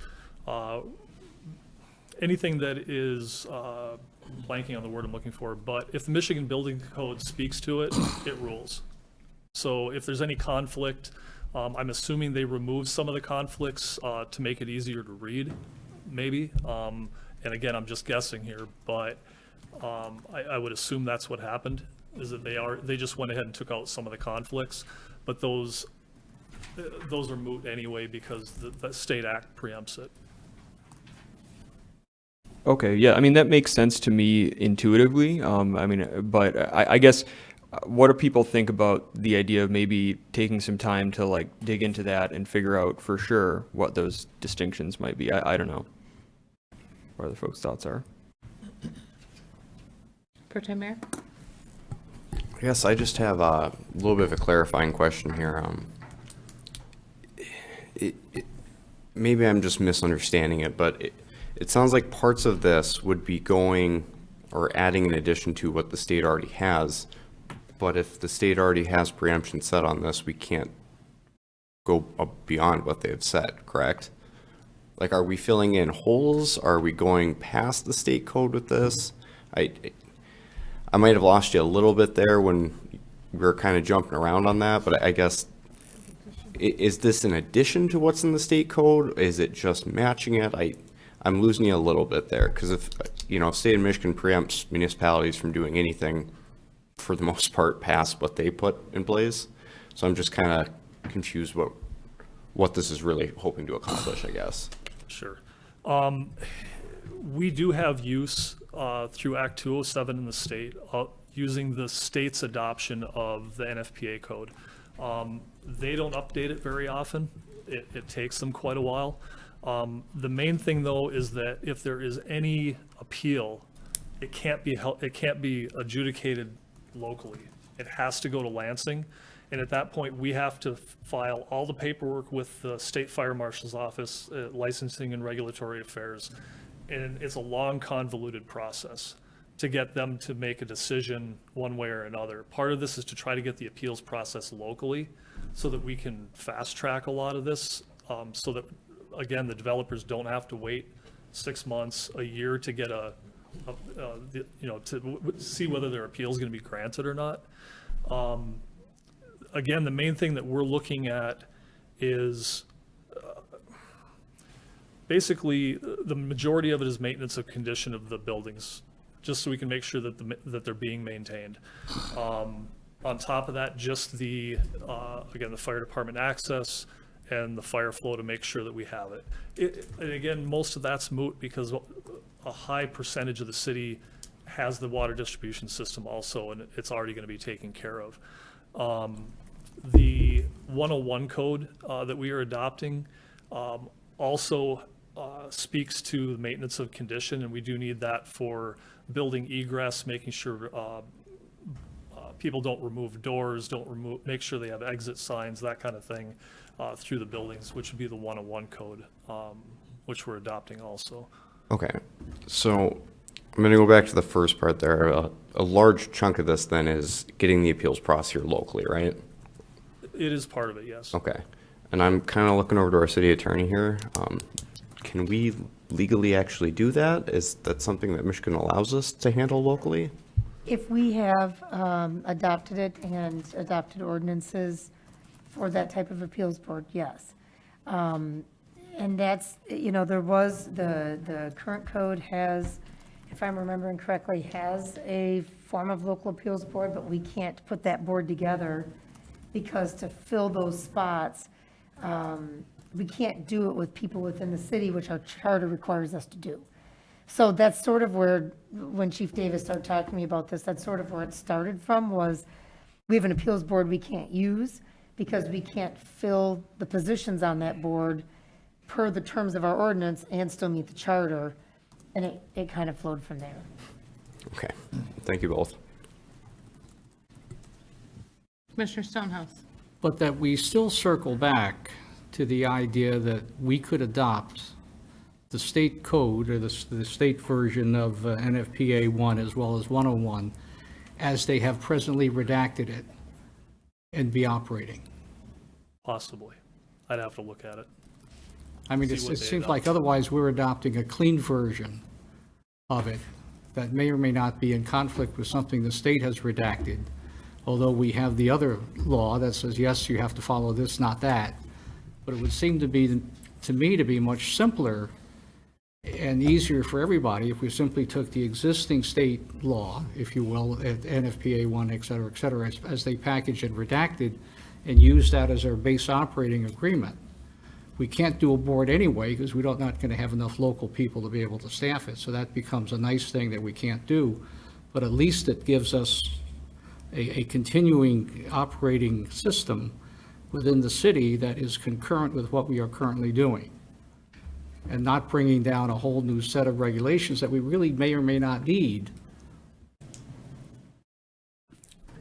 If I can just clarify one thing you just said, under our current ordinance, we can't fill the board. As Chief Davis has crafted the new appeals process, we would be able to do that. Which we could still do if we bring down the state version of it right now, if we simply adapt what the state of Michigan is using. I think our city manager might want to speak. Go ahead. So, as you know, the city attorney can confirm as well, if you do decide to just move this decision to another meeting, we can explore those options. However, I do believe that if we make changes to the ordinances, then would that require another public hearing? Typically, no, because you've had your public hearing on the ordinance. So for example, if you were, you could amend the ordinance tonight. I'm not suggesting you do that, but if you said, like you have in prior things, for example, the marijuana ordinance, where there were changes made at that public hearing, you essentially can delay tonight's action, but you've had the public hearing to hear the public commentary on these particular items already. And then we'd be continuing to evaluate the public hearing comments along with city staff and. Correct. And crafting a new proposal to bring forward that would just be likely a roll call vote at that point? Correct. You could do that, yes. So you would essentially delay action on the public hearing, pushing that to a future meeting to consider it at that time. So the public hearing would be complete and we would just have an item, right? Or Correct. The okay. public hearing is complete. Is complete. It's complete. We don't have to do it again. Correct. Okay. Sure. Commissioner Davis? I think we're experiencing the value of public hearings.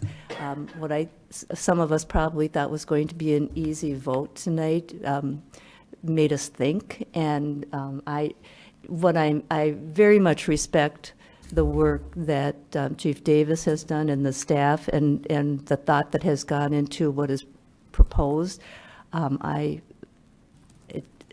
It feels to me like the commissioners are not quite ready to make this decision, and I would support delaying the vote. Sure. Commissioner Bonzel? Thank you, Madam Mayor. I think that we're all in agreement that, we need to update our code, given that we're currently operating under NFPA 101 from like 1997. It's been 25 years, nearly as long as I've been alive. And so an update is in order, and we need to make sure people are safe.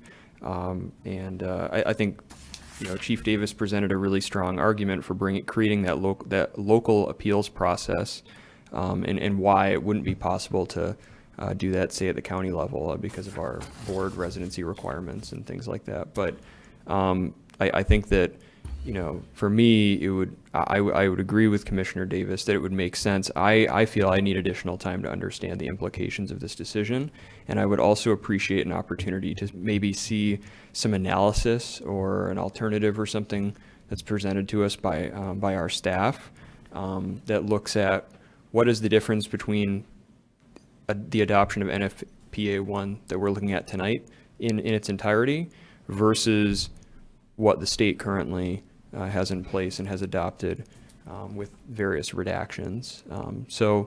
I mean, we have a motion on the floor right now, of course, to approve these ordinances, but I would be willing to vote for a motion to defer this discussion to a future meeting. Commissioner Hanley? I just have one question. I see that the big sticking point is the fact that we wouldn't have a local board to do our appeals. Is it possible for us to accept or to do the state code, yet still add something for our own where we say we do the appeals at a local level?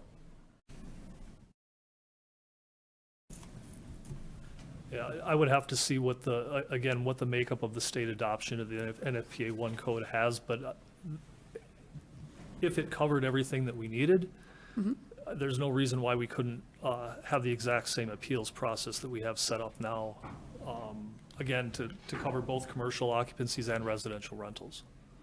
Perfect, thank you. Commissioner Bonsall? Just a quick clarifying question for Chief Davis. So I believe you stated this before, but the local Board of Appeals would essentially just be our Board of Zoning Appeals, right? Correct, with the addition of myself as an ex officio non-voting member. Right, okay, thank you. So at this point, we have a motion on the floor. We have a second. I'm going to ask for some guidance from our city attorney. It sounds like the consensus is to maybe move into a motion to suspend. Can we modify, or do we have to continue with the motion as is and then ask for another motion?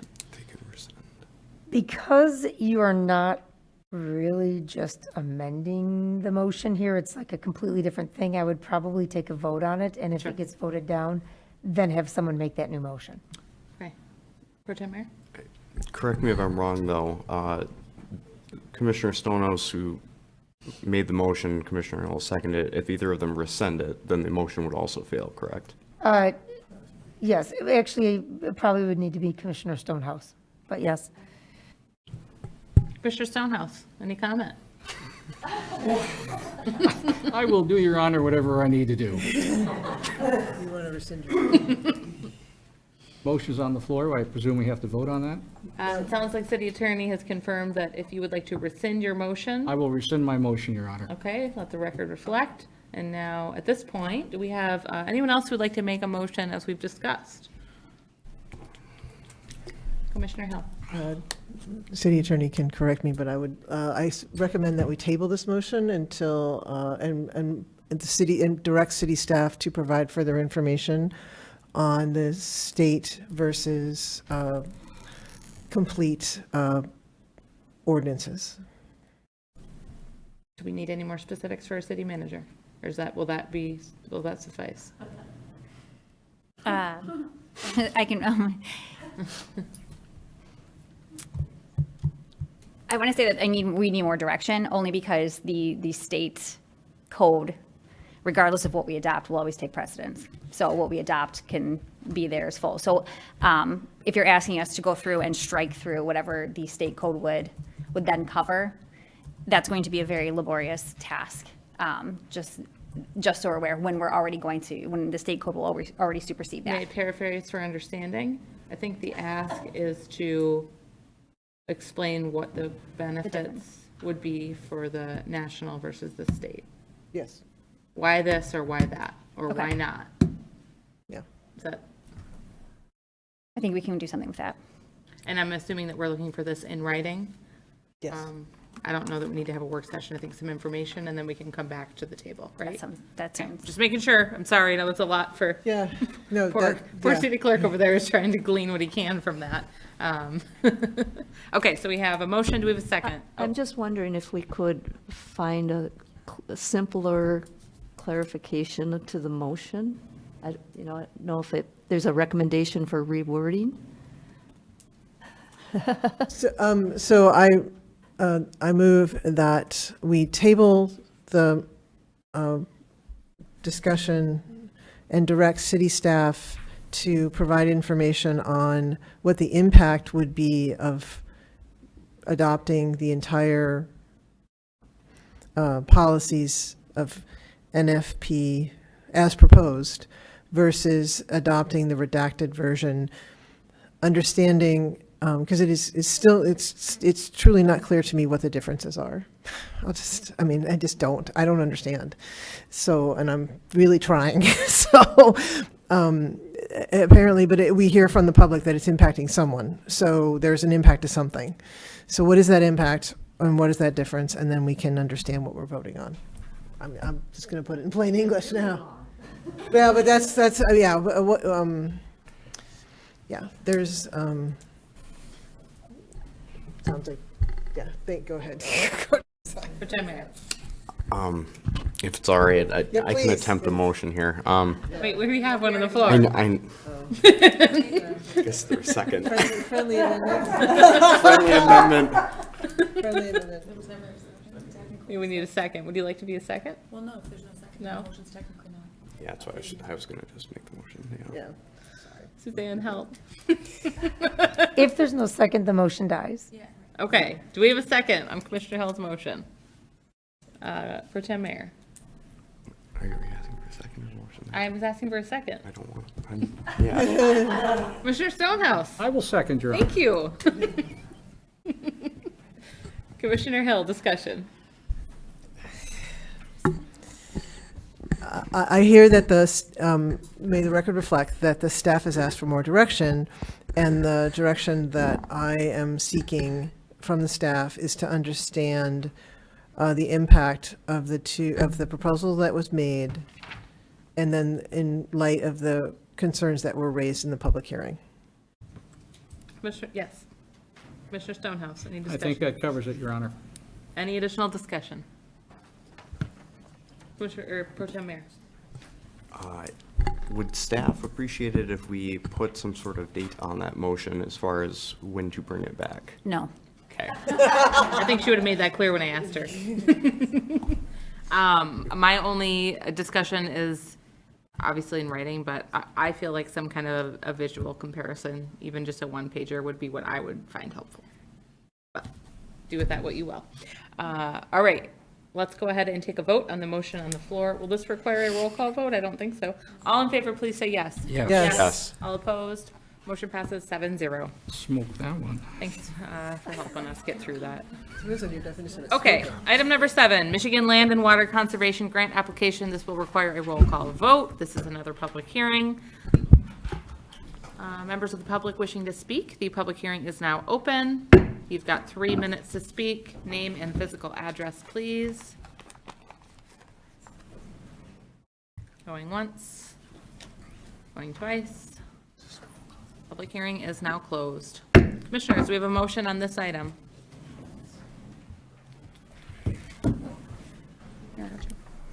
Commissioner Hanley?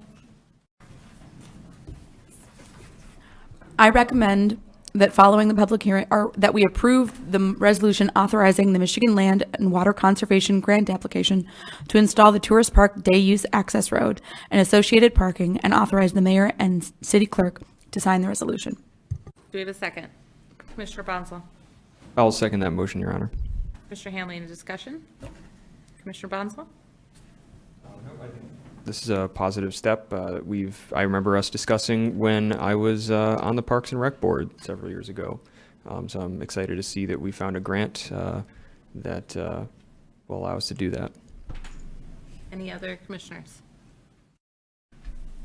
I would just like to add that I think anytime we can apply for some grant funds through state or federal dollars to supplement what we already are hoping to do, that it's a good opportunity to do so. And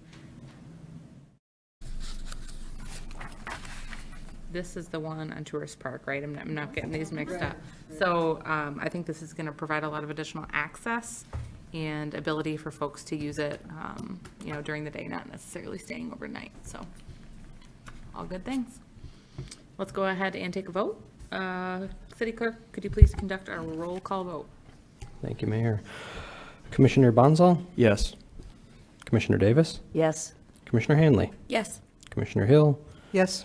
Commissioner Stonehouse? Yes. Mayor Pro Tem Mayor? Yes. And Mayor Smith? Yes. Motion passes 7-0. And moving on to public hearing number 8, Michigan Recreation Passport Grant Application, also a roll call vote. And this is also a public hearing. Members of the public wishing to speak, 3 minutes, name and physical address. Public hearing is now open. Anyone wishing to speak on this item? All right, public hearing is closed. Commissioners, we have a motion. Commissioner Davis. I move that we approve the resolution authorizing a Michigan Recreation Passport Grant application to improve Lions Lakeside Park and authorize the mayor and clerk to sign the resolution. And do we have a second? Commissioner Stonehouse? Second, Your Honor. Commissioner Davis, any discussion? Yes, Mary Rule, thank you for coming and explaining some of what's going to happen with this potential grant. This is a park that doesn't get much acknowledgement or recognition by residents, so I went for a visit yesterday to kind of build a relationship with it, and I recognize how important this is to our community. This park marks the site of the first Lions Club meeting in Michigan, and that was 103 years ago. It also is the site where we have our nation's flag welcoming people to downtown. And I'm very appreciative of the Lions Club and all of the service clubs that are part of Marquette, and I really look forward to this improvement of this park and it being more acknowledged by the community. Commissioner Stonehouse? I think Commissioner Davis said it well, Your Honor, and I have nothing to add. Any other commissioners? Commissioner Bonzo? Yes, thank you, Madam Mayor. I just want to point out that the Marquette Lions have sort of like adopted this park, and I really appreciate the efforts that they've put in and the commitment they've made to raising the $35,000 match for this grant, which is also an excellent grant because we're able to basically leverage, get about $3 for every one that they're able to raise with the 25% match, and it's not going to cost city taxpayers anything aside from a little bit of staff time. So this is another great example of kind of like a smaller version of what we're doing with the universally accessible playground project at Matson Park. And I really appreciate staff and the Lions putting in the time and effort to make this really great opportunity possible. Any other commissioners? Commissioner Hill? I want to echo what was said, and I also want to say that once the walkways are done, the piers are done out over the water, this is going to be an incredible connection to allow folks to appreciate that view even more, and have the opportunity to have that all be a more cohesive space. I think it's going to be great for that part of town. I want to thank them very much for their leadership. I just wanted to add that I'm really glad to see you here tonight. Thank you for coming. And I think this is a really nice opportunity to enhance a park. I would agree with Commissioner Davis. It may be not a place a lot of people stop, but it is, one of the first places people see when they come in from that side of town. And I think there is an opportunity there with that building and maybe what we can do in the future. And we don't know what that use will be, but having a ramped up park will certainly be a nice addition. Thank you for your willingness to work on that. And I also understand a personal note that my grandpa, Glenn Shaw, was a part of the Lions Club in Chocolate Township for many decades. And I appreciate all of the work that your service organization does. And maybe one day when I'm not doing this, I might join you guys. So look me up later. Thank you. All right, let's go ahead and take a roll call vote on this. City Clerk? Commissioner Bonzal? Yes. Commissioner Davis? Yes. Commissioner Hanley? Yes. Commissioner Hill? Yes. Commissioner Stonehouse? Yes. Mayor Pro Tem Mayor? Yes. And Mayor Smith? Yes, motion passes 7-0. Thank you.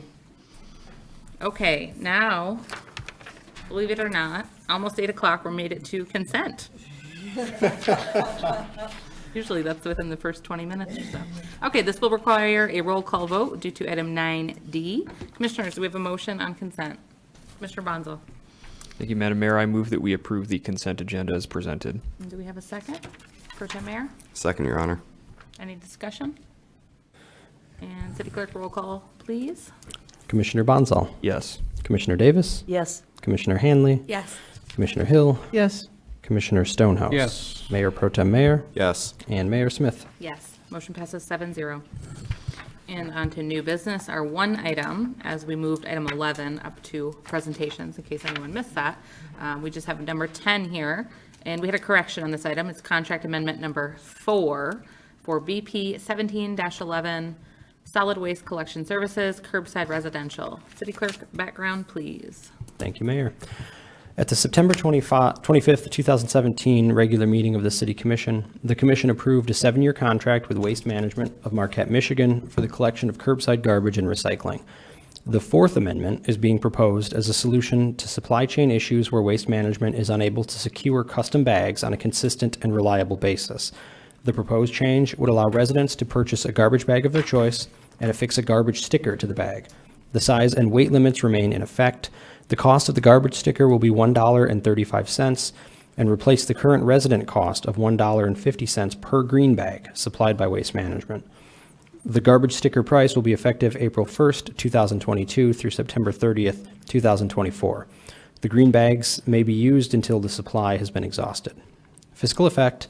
There is no fiscal effect to the city. Each participating city resident pays a fee that covers the solid waste services option that they have chosen under the green bag system and the cart system. Solid waste fees will not be affected. A recommendation. Approve the proposed amendment number 4 to the City of Marquette Solid Waste Services Contract for Curbside Collection Service with Waste Management, Inc. of Marquette, Michigan. Alternatives as determined by the Commission. Thank you, City Clerk. And as a reminder for folks watching from home and folks in the audience, this is what the new sticker looks like. I think it looks kind of red, but apparently this is magenta or hot pink. So I'm not sure what it looks like in the store, but any of those colors, and that is the right, it's the City of Marquette right at the top. All right, Commissioners, do we have a motion on this item? Commissioner Stonehouse. Your Honor, I motion to approve the proposed amendment number 3 to the City of Marquette Solid Waste Services Contract. I know it says 3, but it should be 4. I'm right there. Commissioner Stonehouse, we had to change that to number 4. I don't know Number if you 4, could sorry maybe make about that adjustment. Well, then my motion would change, Your Honor, to approve the proposed amendment number 4 to the City of Marquette Solid Waste Services Contract for Curbside Collection Service with Waste Management, Inc. of Marquette, Michigan. Thank you. And do we have a second? Pro Tem Mayor? Madam Mayor, I'll second the motion. Commissioner Stonehouse, any discussion? Sometimes we just do what we have to do, Your Honor. This is one of those. Thank you. Pro Tem Mayor? I really don't have anything to add other than the fact that we just need to do this. Commissioner Hill? Well, I actually want to applaud staff for bringing this forward. And I mean, yeah, these supply chain issues are all over the place, and brought it in here. We're going to get it taken care of. The price is actually going to go down. We've already, it sounds like our network of providers are all there. So I just want to commend staff for making this happen. And, you know, there will be some communication, which that's part of our job to help communicate this, but we will do all we can to communicate to folks that, yep, you're not going to see those bags in the store anymore, even the ones from Massachusetts or wherever they were, but we're just going to need those stickers going forward. Anything else? Commissioner Bonsall? Yes, thank you, Madam Mayor. I think this is a great idea. I just have 2 quick questions. One, would it be accurate to say, I guess it appears that we're actually making participation in our solid waste collection system a little bit more affordable for people, given that the price of one of these tags is $1.35 versus $1.50 for the green bag. Would that be accurate, or is there some reason that's not really accurate? It doesn't matter, but every little bit helps. Yes, there is a price difference, but the bag sticker goes for whether it's a small bag or a large bag, versus previously you had that option between a lesser. But yes, essentially it should be somewhat more cost efficient if you look at it that way. Okay. And I'd great. like to look at it that way. Yeah, I do too. So I appreciate that comment. It's not a big deal, but just something I wanted to check in on. Lastly, I mean, this is a significant change, although it makes perfect sense. What's our communication plan to make sure that people understand what's going on? And I'm just anticipating getting like 24 emails next week, like, where are the green bags? Yes, me too. So Jenna, Mayor, I'm sorry, excuse me, Mayor Smith, I do believe you have an example of the communication that will be distributed and will be shared. This is something that surrounding townships a township has done. There will be communication also in the normal spots where the bags were located, because there may be a change as to where the stickers will be sold or found within the store. That is still being worked out, those details are. But we will also share those on our social media page and on our website as well, when we are ready to have that information. And by saying that, you're saying this will come in the bill, folded in with the water bill? Yes, I do. Trash Yes. bill, right? Yes. And then it would be shared on social media, maybe a little bit closer to when the change happens, which I think is April 21. You will see this, yes. Thank you. Just wanted to clarify that a little bit. Pro Tem Mayor? I do have one clarifying thing.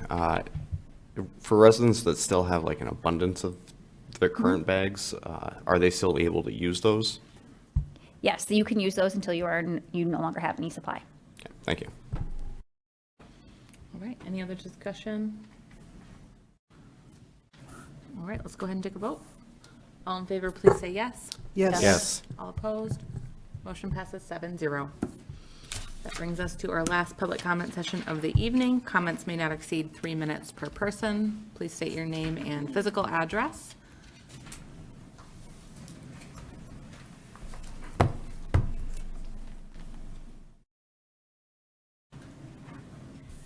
Margaret Brum, 404 East Magnetic Street.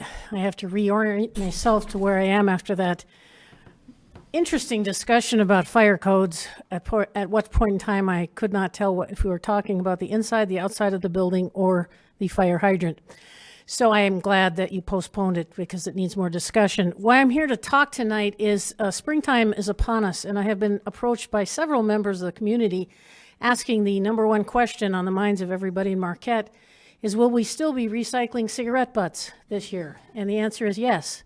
The cigarette butt recycling program will resume as soon as the cigarette butts on the ground are dry. And when you say, why do they have to be dry? I'm not allowed to send a bag full of mush. They have to be dry, and if they're not dry, I have to put them on a tray in my bathroom and run the dryer in there until they dry enough to go into the bag.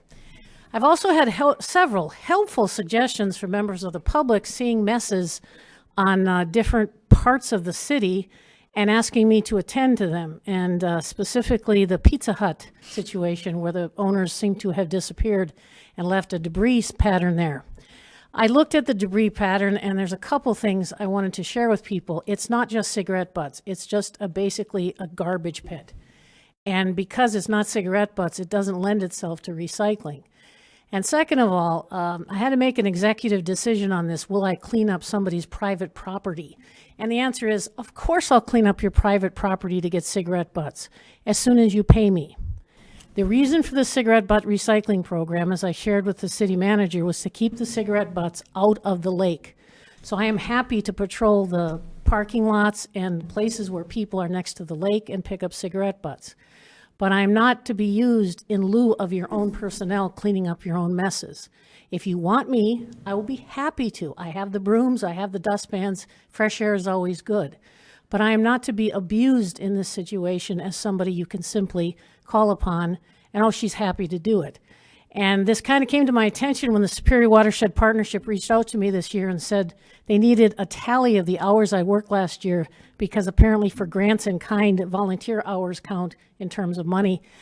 And I spent over 225 hours last year on cleaning up the beach. And I did this every night, 5 nights a week. And then as it became summertime, it was 2 hours a night.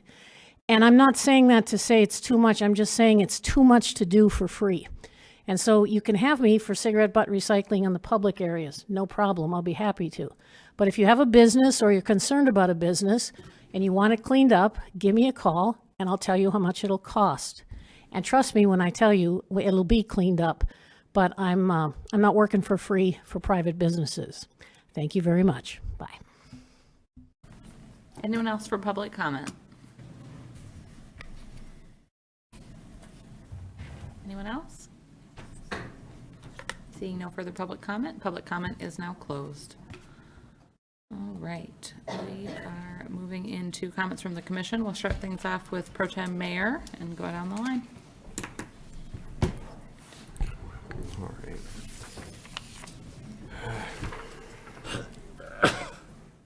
Your Honor, I honestly don't think I have too much more that I would like to add tonight. I think we had a fantastic night, lots of amazing things that we got to recognize and a lot of accomplishments, and I'm just again really impressed and very proud of our police department, and we're gonna miss you, Chief. Commissioner Hill. Thank you, and yes, thank you, and yeah, many best of wishes in your new chapter, Chief Reawold, and And I'm glad we were able to recognize the hard work of the police staff all the way up and down with accreditation. I think, good luck with this hopefully last, maybe, knock on wood, snow and ice to come. No way. And maybe not, but I have cursed you, sorry. But the challenges that we have with this new weather patterns, with the bridge being closed for 12 hours, and I hope going forward we are, unfortunately, we are living in some new times and new weather patterns, and I look forward to the conversations we're going to have about how to address that, where we've got some good things in place, and I'm really looking forward to what comes in the next year as we work on those issues. And thank you. Commissioner Stonehouse? Thank you, Your Honor. A couple of quick things. Well, again, just remembering back to the Night of Blue that we had, and I think that's going to be a very special time that will probably never be replicated again in certainly Marquette City Commission chambers, or really probably within our lifetime. So we were all part of that very special moment. I would ask the city manager, if she can, during her comments, to talk a little bit about the money that we have poured into Lakeview Arena. And that has been really substantial over the last 5 or 6 or 10 years. And I think if you can bring that out, it would be very helpful for our first public commenter, so we don't have that kind of misinformation floating around the city. And at the same time, if you could explain why we don't have ice at Lakeview. So from an economic perspective, we all understand that. Thank you, Your Honor. Commissioner Bonzo? Yes, thank you, Madam Mayor. I would echo, Commissioner Stonehouse's desire for, just a little bit of an explanation of the situation with the ice at Lakeview. And I'm especially curious, how does that relate to past practice? My understanding is it's not actually that different from what we've done in the past, except for, the last couple of years where we've had COVID knocking out a good chunk of our regular ice season. But I would appreciate any further updates on that. Certainly, it's not remotely accurate to say that we haven't updated Lakeview since 1984. I think anybody that's been paying attention over the last 40 years would know that. But I just want to once again express my deep appreciation and respect for our police department. Congratulations on the reaccreditation. Congratulations to Chief Grimm. And congratulations and thank you to Chief Reabold for your many years of service. It's deeply appreciated. Finally, I just want to, let people know, we had a public comment about the Marquette Area Public Schools Sinking Fund Renewal at our previous meeting. And a lot of people, myself included, received things in the mail about that. Just a couple quick points about it, because people who are voting absentee will likely be getting absentee ballots in their mailbox very soon, where they'll be asked to vote yes or no on that proposal. The most important thing to know about the MAP's Sinking Fund Renewal is that it does not represent any new taxes. It is a renewal for the next 10 years of a slightly less than 1 mil sinking fund millage, which generates about $1.1 million annually for projects in our schools. It's made a really huge impact. I remember when the original version of this sinking fund millage was approved when I was like a senior in high school, I think. Remember, campaigning for that, and as a member of the student council, talking with and consulting with the superintendent and the school board on that, to make sure some student concerns were addressed. And I think it's made a huge positive impact for our schools, and I would encourage folks to join me in voting yes. So other than that, thank you. Commissioner Davis? This is really touching. There, it's on. Okay. If you can stand one more thing about ice in the area. I don't believe the comment about no ice in Marquette County is accurate. I know that the Marquette Figure Skating Club is planning their Melody on Ice later in April, and that will be at the Berry Events Center. So there is ice in Marquette County. It was good to see the attendance at the recreation show this weekend. There's a lot of sold signs as I walked around. Welcome to our League of Women Voters Observer Corps, our new ones. Thank you for being here. And Margaret, thank you for committing to the cigarette butt recycling program again for the upcoming summer. I will be joining you. I will be picking up my cigarette butts and turning them into you. So thank you. And by the way, 225 hours of volunteer time is a really nice number. Commissioner Hanley. I don't have too much to say. I just want to point out that I gave you so many compliments about your timer, and it's on here and blinking right now.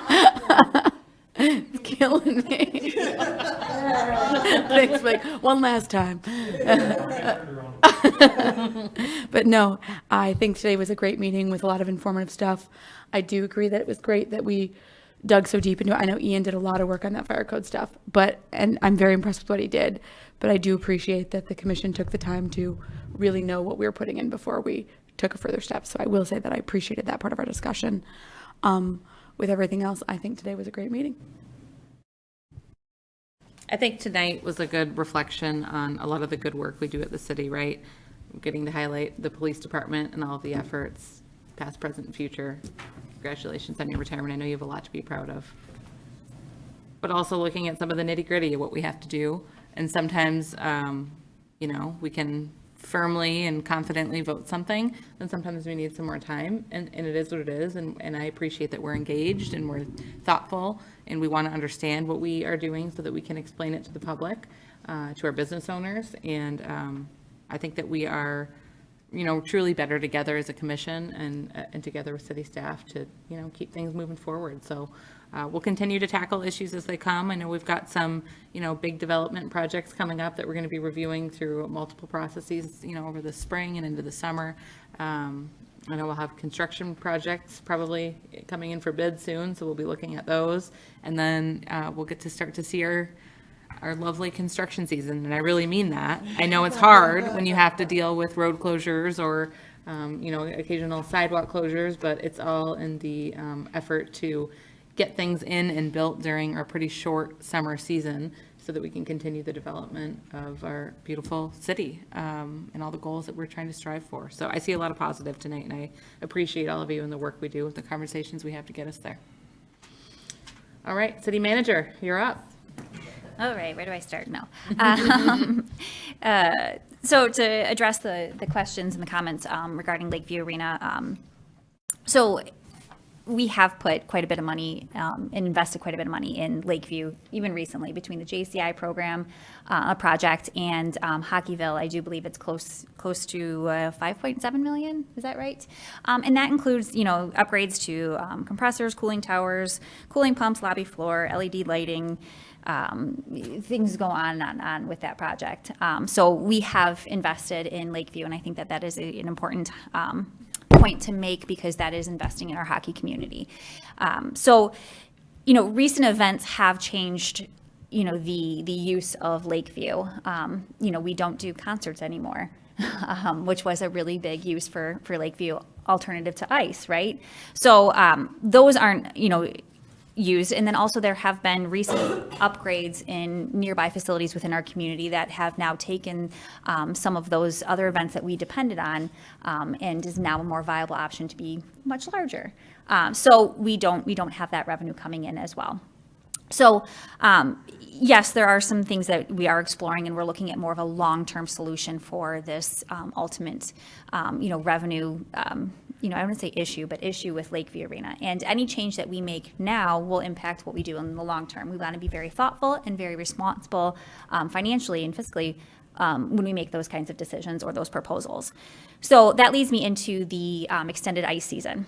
So last year there was what we would call a spring, ice, and that was due to some delays that for those hockey and skating seasons that were delayed due to COVID. So yes, that did extend last year, but that was by no means trying to set a precedent. We did evaluate extending the ice season this year and possibly even continuing that, and that is very costly, and it's not financially responsible for us to consider that right now. Every attempt that we have made to address that extended ice and making an extended season this year is upwards of $20,000 to $40,000.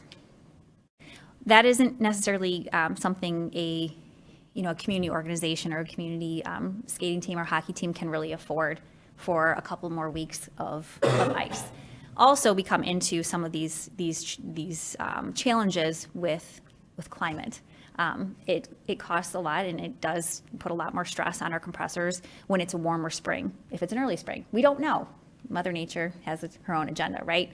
So to bank on that, to save $20,000 to $40,000, it could be more than that, depending on how much is ran, trying to keep that ice in a warmer climate. So we are not going forward with an extended ice season right now. Things could change. We evaluate it as we go forward, but we are looking more at a long-term solution versus short-term fixes right now.